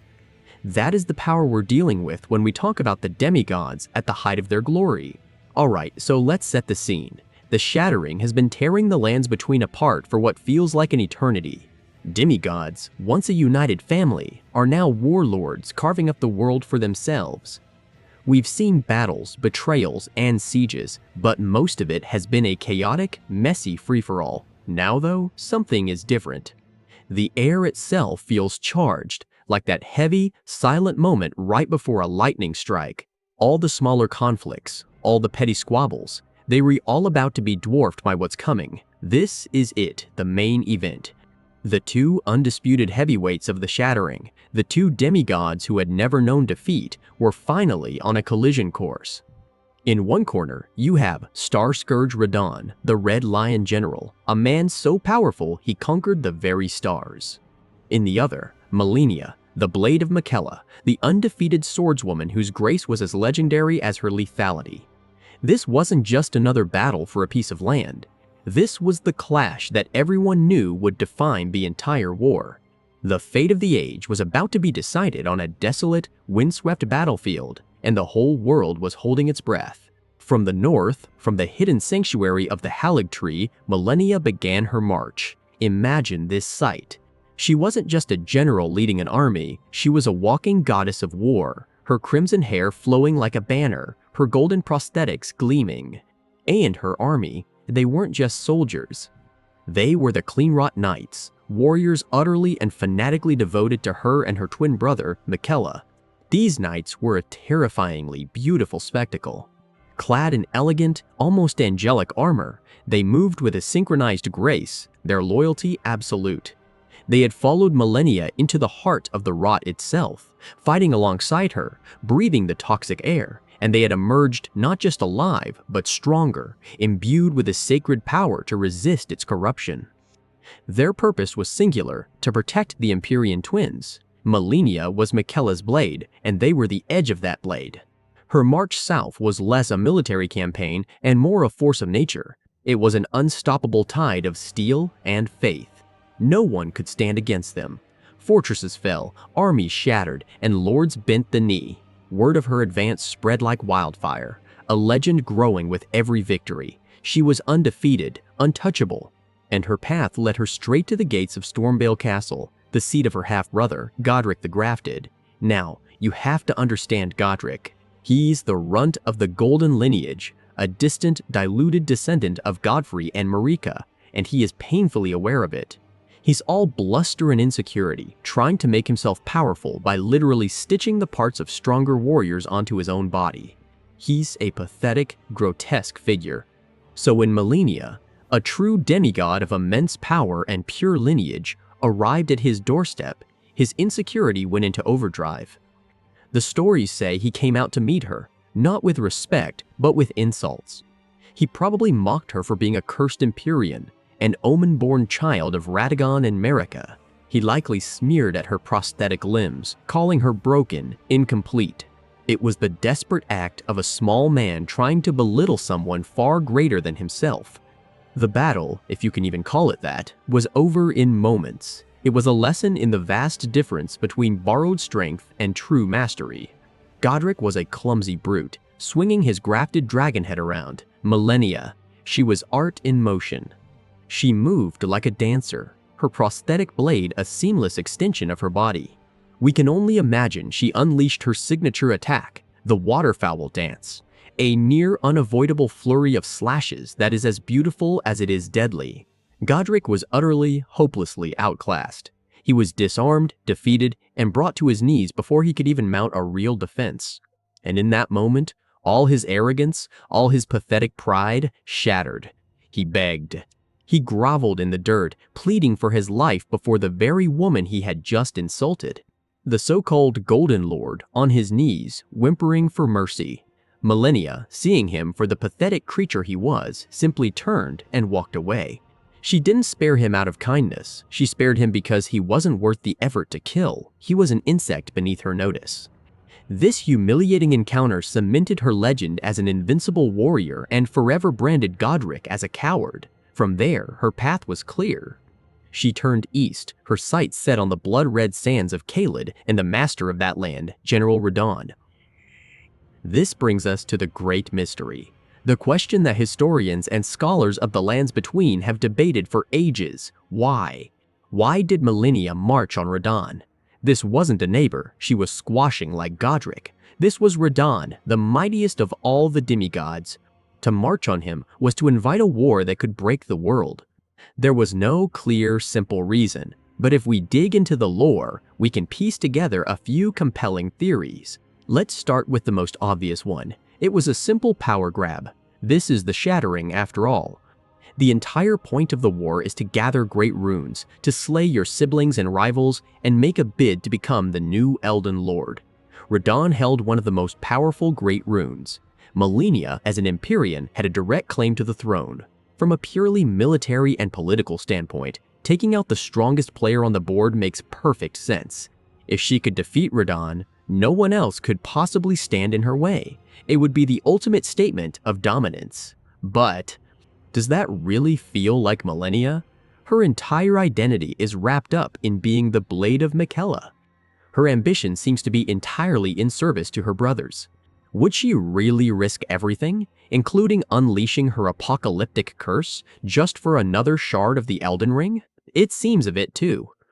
Conventional for her. This leads us to the second theory, which is more about honor and destiny. Think about it. Melaine and Radahn were, without question, the two greatest warriors of their age. Melaine, the undefeated swordswoman. Radahn, the indomitable general who conquered the stars. In a world defined by strength, it was almost inevitable that these two titans would eventually meet to see who was truly the strongest.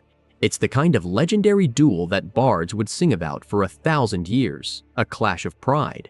Melaine had never known defeat, and perhaps she saw Radahn as the only worthy opponent left, the only true test of her skills. It's a romantic notion, and it certainly fits the epic scale of their characters. They were two forces of nature, and it was simply in their nature to collide. But things get much more personal and much more tragic. With our third theory, she was looking for Miquella.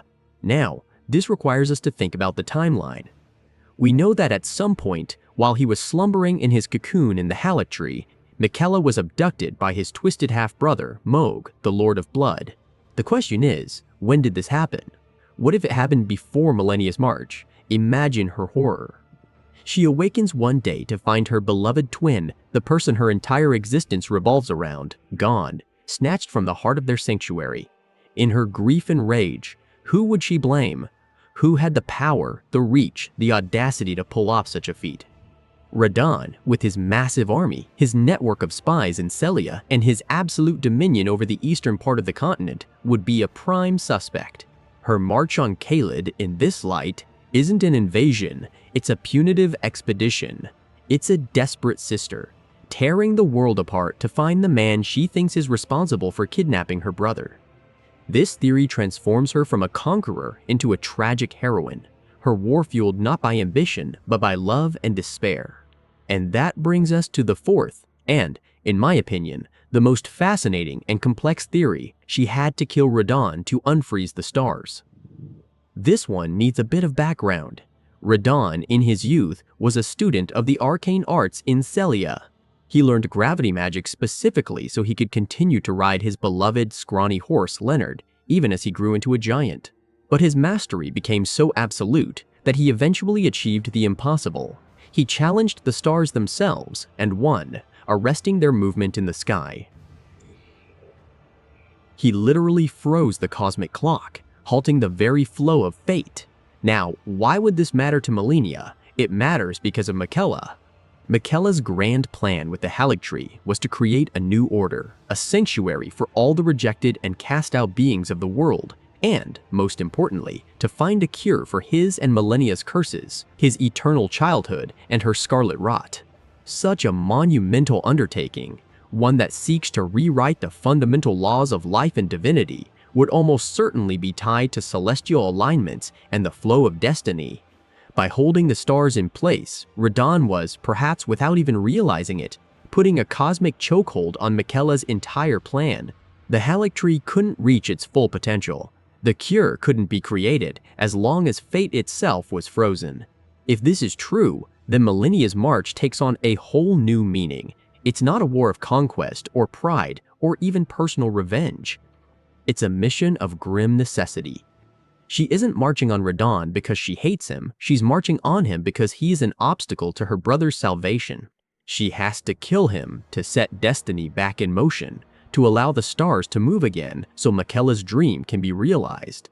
This makes her campaign a holy crusade, a desperate, calculated act to save everything she holds dear. She is willing to unleash the very curse she's trying to cure upon the world, all for the chance to give her brother's plan a future. It's a truly epic and heartbreaking motivation. So which one is it? A lust for power? A duel of champions? A frantic search? A cosmic necessity? The truth is, it was probably a combination of all of them. Millennia is not a simple character. She is a warrior, a sister, a demigod, and a cursed soul all at once. Her reasons were likely as complex and layered as she is. But whatever the precise reason, the outcome was the same. Two of the most powerful beings in existence were set to collide. The Cleanrot Knights marched across the continent, their polished armor soon to be caked in the red dust of Caelid. And General Radahn rallied his own legions, the Redmane soldiers, preparing to defend their homeland against the undefeated Swordswoman. The stage was set for a battle that would not just scar the land, but poison it for generations to come. The world was about to see what happens when an unstoppable force meets an immovable object. Alright, so let us talk about the single most cataclysmic event of the Shattering. We've seen kingdoms fall and families torn apart, but nothing, and I mean nothing, compares to the showdown that happened in the heart of Caelid.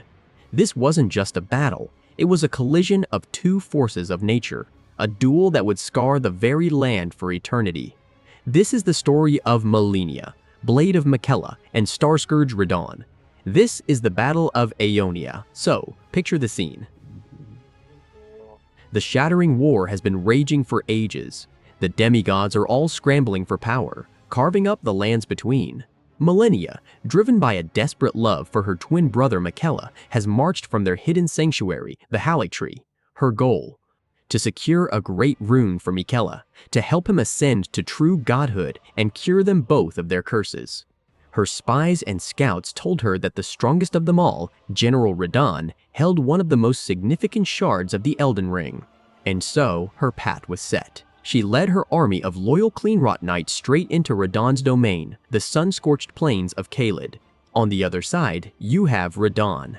This guy is a legend, a giant of a man. So powerful, he conquered the very stars, learning gravity magic just so he could continue to ride his beloved, comically small horse, Leonard. He wasn't some power-hungry tyrant. He was a general, a leader, a warrior who adored Godfrey, the first Elden Lord. When Millennia marched on his lands, it wasn't just a political move to him. It was a challenge, an affront to his honor. He mustered his own legendary army, the Redmane Knights, and prepared to meet her on the field of battle. This is the setup. The immovable object versus the unstoppable force. The two most powerful warriors among the demigods, on a collision course that would define the end of an era. First, let's talk about the armies, because this wasn't just a one-on-one fight. Imagine standing on a ridge overlooking the vast, dusty expanse of Caelid. On one side, a sea of polished steel and white cloaks, the Cleanrot Knights. These aren't just soldiers, they are devotees. Each one of them has sworn a sacred oath to Millennia, and by extension, to Miquella. They move with an almost supernatural grace, their winged helms giving them the appearance of avenging angels. They fight with spears that can be coated in holy essence and sweeping scythes, a fluid, deadly style that mirrors their mistress. They are fighting for a cause they believe in with every fiber of their being, the dawn of a new age under Miquella. and facing them, a wall of iron and red cloth. The Redmanes. These warriors are the complete opposite. They are grizzled, battle-hardened veterans. Their armor is scorched and dented. Their banners depict the fierce lion of Radahn's sigil. They don't fight with elegant grace. They fight with ferocious, unyielding power. They are loyal to Radahn, not because of some grand religious cause, but because they love him.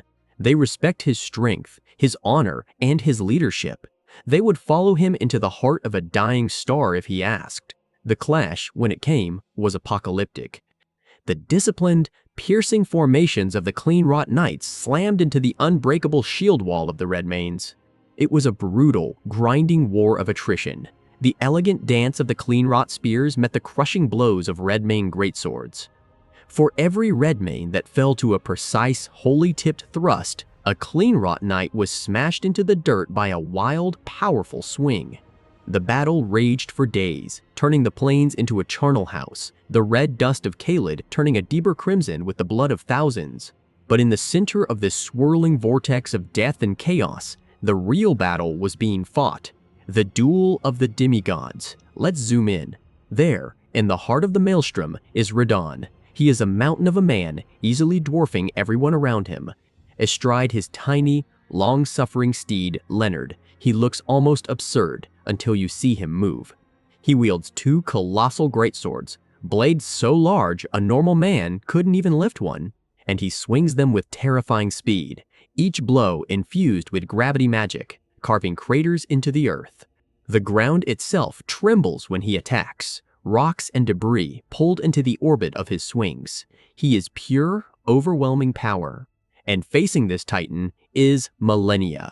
She is his perfect opposite, slender, graceful, almost delicate in her golden prosthetic limbs.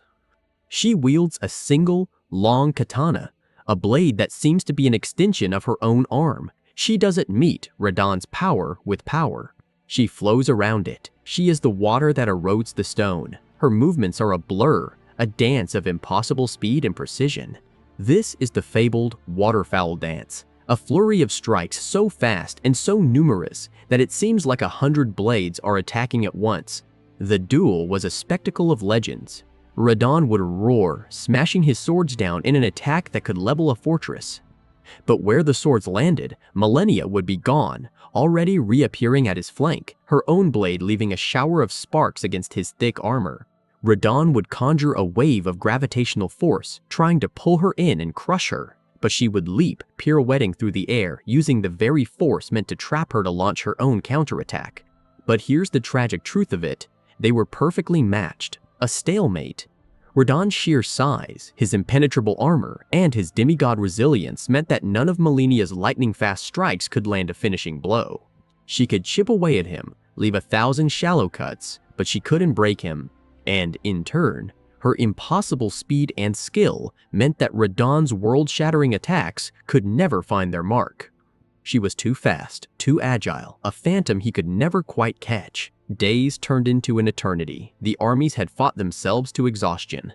The demigods themselves were battered and weary. And this is where desperation began to creep into Melania's heart.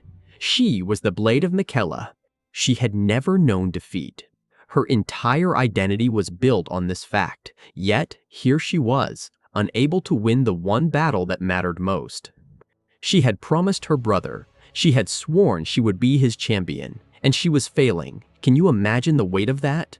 The pride of an undefeated warrior crumbling into dust, replaced by the cold, hard terror of failure. This is the moment that changed everything. Melaine, exhausted, bloodied, and staring into the face of a stalemate that was as good as a loss, made a choice. A terrible, fateful choice. She decided to abandon everything she was, her pride, her control, her very self. You see, Melaine was born with a curse. The curse of the Scarlet Rot, an insidious affliction whispered to be the work of an outer god. Her entire life had been a battle against this inner corruption. Her brother, the brilliant Miquella, had crafted something for her to help her fight it, the unalloyed gold needle. This needle, which she kept embedded in her body, was more than just a tool. It was a symbol of her resistance, a gift of her brother's love, a ward that held the influence of the Rot god at bay. It allowed her to keep her will, her sanity, her honor. To unleash the Rot, she would have to remove it. She would have to cast aside her brother's gift and surrender to the very thing she had fought her entire life. It was the ultimate sacrifice. In that moment of pure desperation, with Radahn looming before her, she chose victory over herself. She reached up and pulled the unalloyed gold needle from her flesh.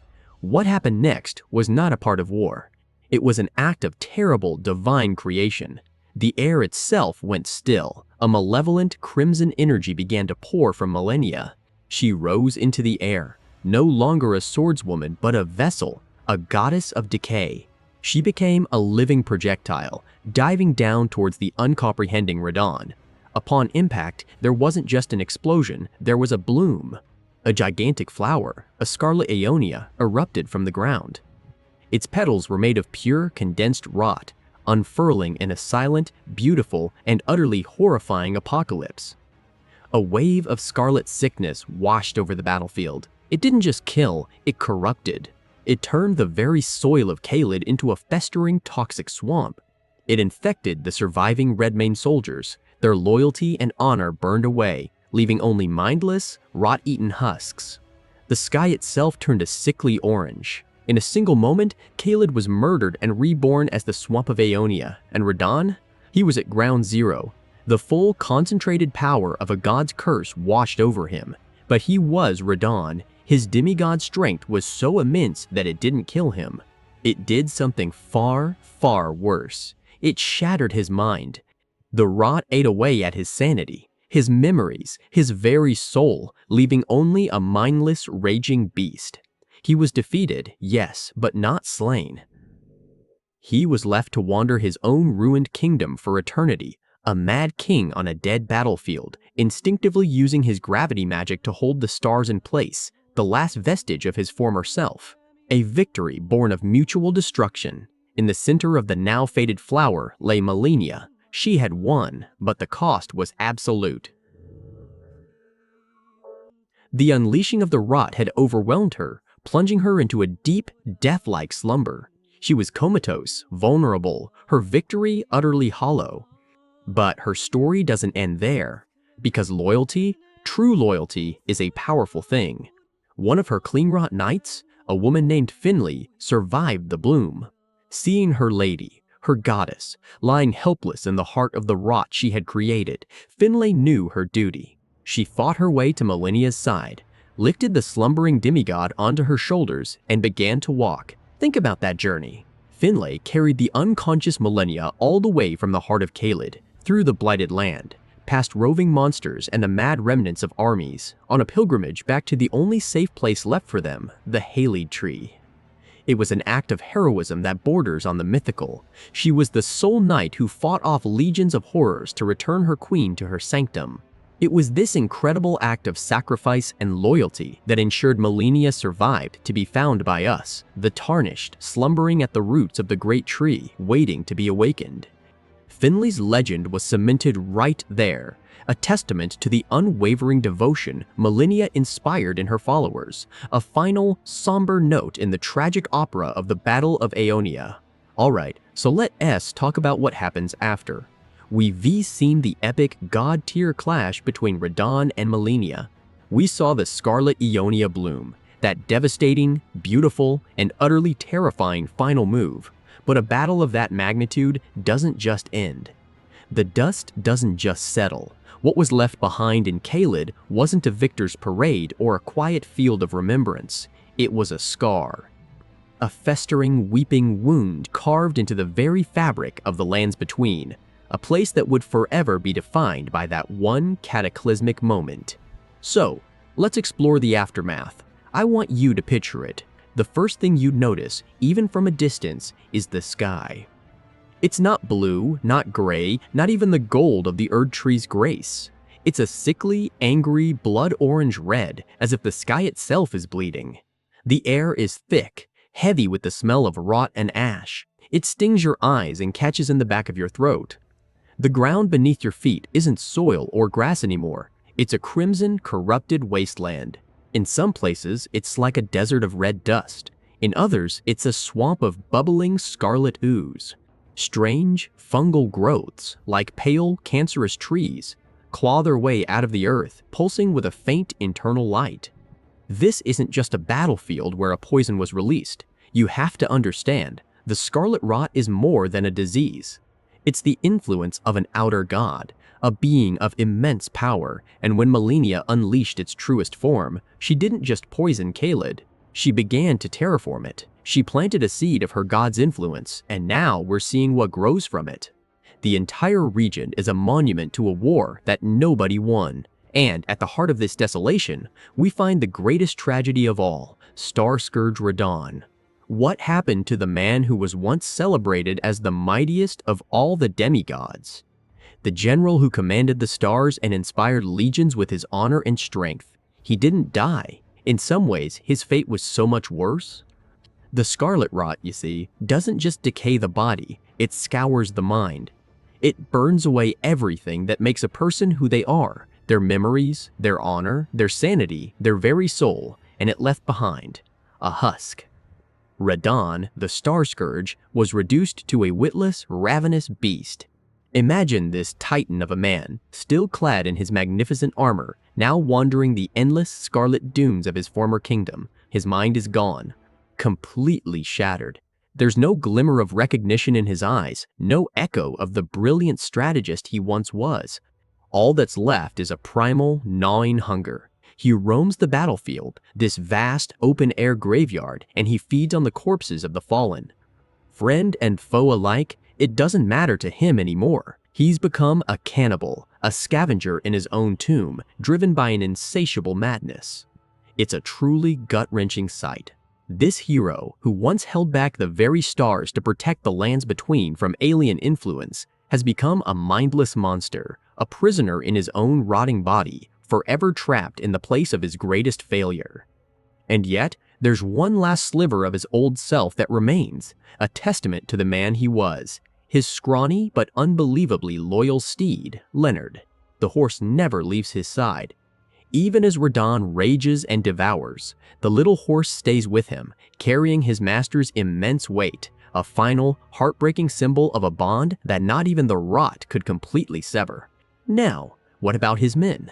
The Redmane Knights, an army renowned for their loyalty, their courage, their absolute devotion to their general. Can you imagine their horror? Watching their godlike leader, their source of inspiration, reduced to this pathetic, monstrous state. They could have fled. They could have abandoned Caelid to its fate, declared their general lost, and tried to build a new life elsewhere. But they didn't. Their loyalty to Radahn was absolute, even in this living death, so they made a new vow.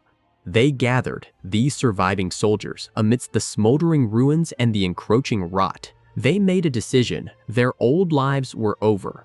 Their service to the Golden Order, their identities as Knights of Caelid, all of it was dust. Their only purpose, their only duty now, was to their fallen lord and his blighted land. In a solemn, grim ceremony, they took flames to their own armor. They held the fire to the proud golden lion crests on their chests and helms, the very symbol of Radahn, and burned them away until nothing but blackened, scorched metal remained. This wasn't an act of betrayal, it was an act of ultimate sacrifice. They were severing their ties to the past, to any hope of returning home. They were no longer Redmane Knights in service of a general.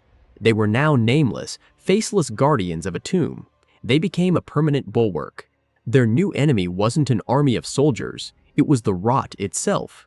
And their new weapon, their only weapon against this tide of decay, was fire. It's said that one of their commanders uttered the words that would become their creed, a quiet promise whispered into the foul air, "Alas, dear home, I shan't see you again." For our duty is to remain here, a bulwark against the blight. This vow reshaped the landscape just as much as the rot did. If you travel through Caelid, you'll see these massive, smoldering walls. Great ramparts and barricades, not of stone, but of perpetual flame. This is the work of the Redmane Knights. They learned that fire was the only thing that could hold the rot at bay, to cauterize the land and stop its inexorable spread. So, for years, for decades, for who knows how long, they have maintained this vigil. Day and night they feed the flames. They stand guard at their scorched fortifications, fighting back the horrors that the rot creates. Their entire existence is now this one singular, hopeless task: contain the Blight. They are the wardens of a plague-ridden prison, and their duty will not end until they are all consumed by the very thing they fight. And what, exactly, are they fighting? The rot didn't just kill the ecosystem of Caelid, it twisted it into a nightmare. The wildlife that survived the initial bloom was warped, hyper-evolved into monstrous parodies of its former self. You'll see these enormous dogs, the size of carriages, with flesh peeling from their bones and skulls for heads. They are unnaturally aggressive, their bodies bloated and strengthened by the rot's corrupting influence. And the crows, oh the crows. They're gargantuan, with ragged, mangy feathers and vicious, oversized beaks, their cries like scraping metal. They stalk the plains, pecking at the endless supply of corpses, themselves becoming carriers and agents of the plague. The rot took simple creatures and filled them with a cancerous vitality, turning them into apex predators of this new, hostile world. But it gets worse. Nothing was immune, not even the ancient dragons. You might find a dragon known as Decaying Exikes near the border of the region. He wasn't always like this. He was once a magnificent, powerful creature. But he was drawn to the rot, perhaps seeking to challenge it, or perhaps he was simply in the wrong place at the wrong time. Now, he is a vessel for the decay. His scales are peeling away, revealing raw, red flesh beneath. His wings are tattered and torn. And when he breathes, it is not fire that emerges, but a thick, choking cloud of pure Scarlet Rot, a testament to the Blight's power to corrupt even the most ancient and mighty of beings. Caelid is no longer just a place. It's an active, predatory environment where every living thing, from the smallest insect to the largest dragon, has been weaponized by an alien plague, all while the last remnants of a noble army fight a losing battle with fire, forever standing guard over the mindless, cannibal king they still love. Alright, so we've talked about the apocalyptic duel between Radahn and Melaine. We saw the moment the Scarlet Aeonia bloomed, a catastrophic, beautiful, and terrifying event that changed the face of Caelid forever. But what happens after the bomb goes off? What crawls out of the crater? Because something always does. The lands between abhors a vacuum, and the one left by Melania's bloom was filled with things, new things, things born of rot. Let us explore the swamp of Aeonia, the epicenter of the bloom. This place isn't just a poisoned bog anymore, it's a crucible of creation, a whole new ecosystem bursting into existence. Think of it like a divine terraforming project, only the architect is an outer god of decay and rebirth. The very air is thick with red spores, and giant, lily-like flowers, the Aeonias, pulse with a faint, sickly light. These aren't just plants, they're organs of the swamp itself, breathing rot into the world. The wildlife has been irrevocably changed. You see those giant dogs and crows? They were not just sick, they're mutated, their bodies warped and strengthened by the rot, turning them into hyper-aggressive monstrosities. It is a world where the line between life, death, and decay has been completely erased. Everything is part of a new, alien cycle, and it's all centered on this one singular power. From this primordial soup of divine corruption, two distinct forms of intelligent life emerged. The first, and by far the more numerous, are the kindred of rot. You've seen them. They these grotesque, insectoid creatures that look like a nightmarish fusion of a centipede and a shrimp. They scuttle around on dozens of tiny legs, their multiple eyes glowing with a fanatical light. The people of the lands between call them pests, and for good reason. They are disgusting, they are relentless, and they worship the Scarlet Rot with a fervor that is absolutely terrifying. But there's a tragic poetry to them. They are often referred to as the abandoned children of the goddess. Why? Because in the grand hierarchy of rot spawn, they're the first draft. They are the crude, imperfect beings that crawled out of the muck first. They have intelligence, yes. They have a society, a religion, and they even have their own magic. You've probably seen them casting pest threads, literally flinging solidified strands of rot at you. They are sentient, but they are not what the rot was truly aiming for. They are a means to an end, a lesser creation, and they seem to know it. Their worship is born from a desperate desire for acceptance from the goddess who birthed and then seemingly forgot them. They are the firstborn, left to fester in the swamp while their mother's attention turned to a more perfect creation. And that brings us to the second form of life, something far more refined, more dangerous, and more tragic. Imagine, after the main bloom, smaller, more delicate flowers begin to sprout around the swamp of Aeonia, and from these buds, 5 figures emerge. They look human, well, mostly human. They are 5 sisters, each with the same fiery red hair as Melaine, each with an innate, impossible skill with a blade. They are Millicent, Mary, Maureen, Amy, and Pollyanna. These are not like the kindred of Rot, they are not pests. They are, for all intents and purposes, daughters of Millennia, clones, echoes, buds grown from her very essence. They share her appearance, her preternatural grace in combat, and, unfortunately, her curse. Each one of them is afflicted with the Scarlet Rot, a ticking clock woven into their DNA. They are beautiful, deadly flowers, destined to bloom and then wither away. Millicent, as you all come to know, is the most prominent of them, the one who seems to carry the largest fragment of Millennia's indomitable will. She is a warrior without a war, a prodigy without a purpose, wandering the land trying to understand the disease that is eating her alive from the inside out.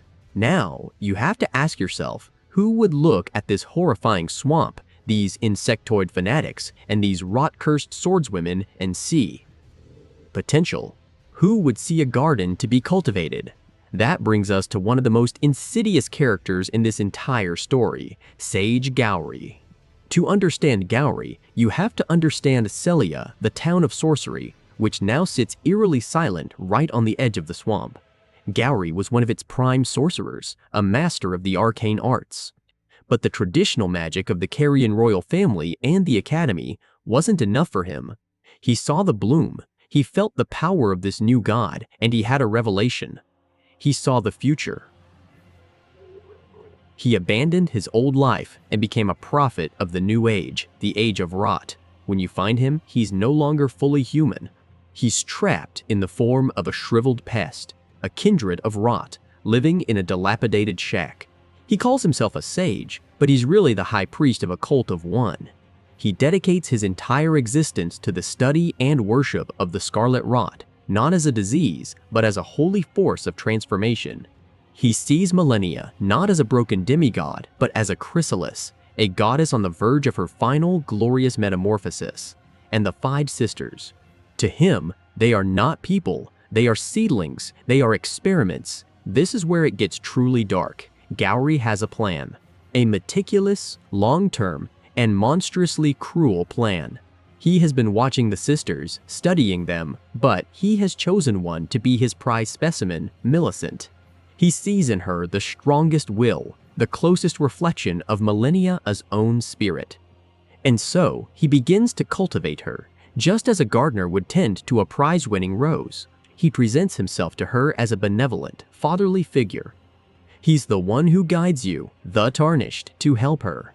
He gives you the secret to crafting the unalloyed gold needle, the one thing that can halt the rot-ass progression in her body. He seems to care, right? He wants to save her from her curse, but it's all a lie, a calculated, manipulative lie. He doesn't want to cure her. He just wants to keep the rot at bay long enough for her to grow strong. He needs her to be a powerful, seasoned warrior. He needs her to hone her skills, to travel the world, to face challenges, to build up her spirit and her strength to their absolute peak. He is sharpening a blade for a very specific purpose. His philosophy is rooted in this twisted horticultural view of life and suffering. He believes that for a flower to achieve its most vibrant, most perfect bloom, it must be subjected to the greatest possible stress. It must be starved, challenged, and then, at the peak of its potential, it must be cut down. He believes the same is true for the buds of Millennia. So, what is the final step of his plan? Betrayal, the ultimate form of stress. Gowry's grand design is to nurture Millicent, to build her up into the perfect warrior, to make her believe she has a chance at a life free from rot, and then have her own sisters ambush and kill her. He orchestrates the entire thing. He will eventually lead her and her sisters to the same place, turning family against family in a brutal, tragic confrontation. Why? What could possibly be the goal of such a monstrous act? Rebirth. Gowry believes, with every fiber of his fanatical being, that if Millicent, this perfect bud, this echo of a goddess, is killed at the height of her power in a moment of ultimate despair and betrayal, she won't just die. Her spirit, pushed beyond its limits, will undergo a final, glorious apotheosis. She will flower. She will be reborn as a Scarlet Valkyrie. A Scarlet Valkyrie isn't just a strong warrior. It's a divine being, an angel of Rot, a warrior maiden of impossible grace and power, wholly dedicated to the new goddess of Rot. Gowry's ultimate, endgame goal is to create a retinue, a royal guard of these perfect beings to serve millennia when she finally ascends to full godhood. He isn't just trying to save one girl, he's trying to cultivate an army of angels for his queen. Millicent is just the first test case. Her life, her struggles, her hopes, her pain, it's all just fertilizer for the garden he is trying to grow in the name of his god. He is the ultimate manipulator, a true believer whose faith has led him to commit the most profound acts of cruelty, all with a serene smile, convinced he is ushering in a beautiful new world. Alright, so here we are. After everything we've been through, after traversing the whole of the lands between, piecing together this shattered world's history, we find ourselves at the very roots of the Halig Tree. Down here, in this sacred, hidden place, a sanctuary meant to cure the incurable, we finally stand before her, Melaine. For the entire journey, she's been a legend, a whispered name synonymous with unbeatable skill and a terrifying curse. We heard of her duel with Radahn that poisoned an entire continent. We followed the trail of her loyal, clean Rot knights. We even walked alongside Millicent, a living echo of her curse. And now, the legend is flesh and blood, waiting for us in a chamber filled with the discarded prosthetics of a warrior who has known nothing but battle. The air is thick with a strange mix of serenity and dread. This is it, the climax of one of the most tragic stories in this world. She rises, her voice calm but carrying the weight of 1,000 battles. I am Melaine, Blade of Miquella. That line. It's not a threat, it's a declaration of purpose. It's who she is, all she has ever been. Her entire existence has been dedicated to her twin brother, Miquella, to be his sword, his protector. And as you fight her, you understand why she's a legend. The grace, the speed, the sheer unrelenting deadliness of her waterfowl dance. It's unlike anything else. You're not fighting a monster, you're fighting a master artist whose medium is the sword. She fights with a desperate pride, defending her brother's sanctuary and her own honor. But we know, and she knows, there's something else inside her. A power she has kept locked away, a curse she has resisted her entire life, a power we are about to force her to unleash. When you finally strike the finishing blow on this first form, there's a moment of stillness. But it's not over. It's never that simple, is it? A cutscene begins, and we witness something truly transformative. Her body, seemingly defeated, becomes the epicenter of a monstrous, beautiful explosion of scarlet energy. A giant flower, an Aeonia, erupts from within her, its petals unfurling in a display of terrifying power. And from its core, she is reborn. She emerges, naked, her body now adorned with magnificent ethereal butterfly wings made of pure Rot. The symbolism is overwhelming. The butterfly represents metamorphosis, rebirth. She has shed her old self, her identity as a mere blade. When she speaks again, her voice is different. It's deeper, more resonant with an otherworldly power, and her words have changed. She no longer says she is the Blade of Miquella. She announces, I am Melaine, goddess of Rot. This is a monumental shift.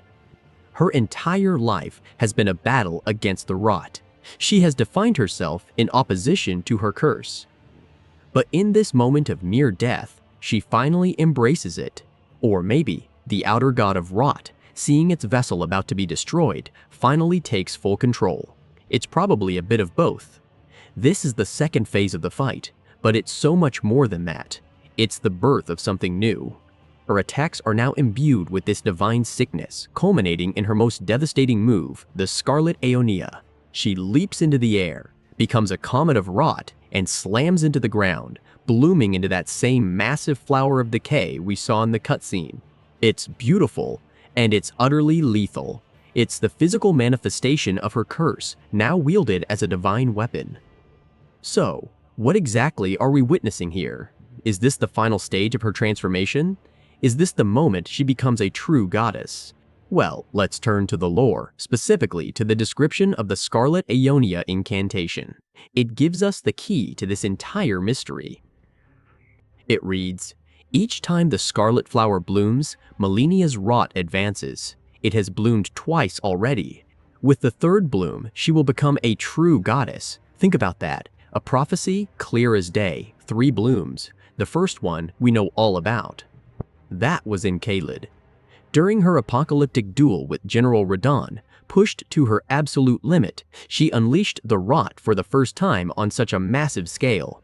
It was a desperate, uncontrolled detonation that secured a stalemate but poisoned a whole region and sent her into a coma, so weak she had to be carried home by her last surviving knight. That was the first bloom. A catastrophe born of desperation. Now, the incantation says it has bloomed twice already. This has led many to believe that the second phase of our boss fight must be the third and final bloom. But I want you to consider another possibility, one that I think makes this story even more compelling and ominous. I believe that the transformation we witness, the moment she becomes the goddess of rot, is actually the second bloom. Think about the context. The first bloom was an uncontrolled, defensive explosion. The one we trigger is different. We push her to the brink of death, a place she hasn't been since her fight with Radahn. To survive, to defeat us, she has to do more than just let the rot out. She has to consciously embrace it, to merge with its power in a way she never has before. She accepts the title of goddess. This is a controlled, willed transformation. It's the second major step in her apotheosis. The first bloom introduced the power. The second one saw her accept and embody it. So, if our fight is the second bloom, that means the third, the final, true ascension is yet to come. And there's more evidence pointing to this. Let's talk about those weird, bubble-blowing musicians you see all around the Haligtree, the Oracle Envoys. These guys are a fascinating piece of environmental storytelling. They don't just show up randomly, they are heralds. Their celestial music signifies the imminent arrival of a new god or a new age. We see them in Leyndell, heralding the age of the Erd Tree. We find them in the Sciofor River, connected to the mysterious faith of the ancestral spirits. Their presence at the Haligtree is a massive clue. They are here to announce the birth of a new god, Malenia. But here's the crucial part. They are heralding something that is about to happen. Their music is the overture, not the grand finale. Her ascension is in progress. It's on the cusp of happening, but it is not yet complete. We, the player, have arrived at the most critical moment of this divine pregnancy, right before the birth. This brings us to the very end of the fight. After a long, arduous battle, you finally defeat the Goddess of Rot. But what happens? She doesn't just fade away into a cloud of runes. Her body collapses, and in her place, a single, enormous scarlet flower blooms one last time. It's quiet, almost peaceful after the chaos of the battle. Her physical form is gone, replaced by this Aeonia. She hasn't just died, she has transformed into a chrysalis, a cocoon. This is the heart of it all. Our victory was not her end, it was the catalyst. By pushing her to her absolute limit, by forcing her to embrace the rot in the second bloom, and then by striking down that newly divine form, we triggered the final, necessary step. We didn't kill Malenia. We essentially put her into a state of divine gestation. That flower sitting in the boss arena is her cocoon. Inside, she is gestating, completing her transformation, shedding the last vestiges of her old self. The fight with us was the second bloom. Her defeat and transformation into the flower is the beginning of the third, and the prophecy is clear. With the third bloom, she will become a true goddess. So, one day, that flower will open, and the being that emerges will not be Malenia, Blade of Miquella, the conflicted demigod fighting her curse. It will be the goddess of Rot, fully realized, her power absolute. Our greatest victory in the Haligtree might just have doomed the lands between, to a future plague unlike anything it has ever seen. We didn't prevent an apocalypse, we just set the timer for it.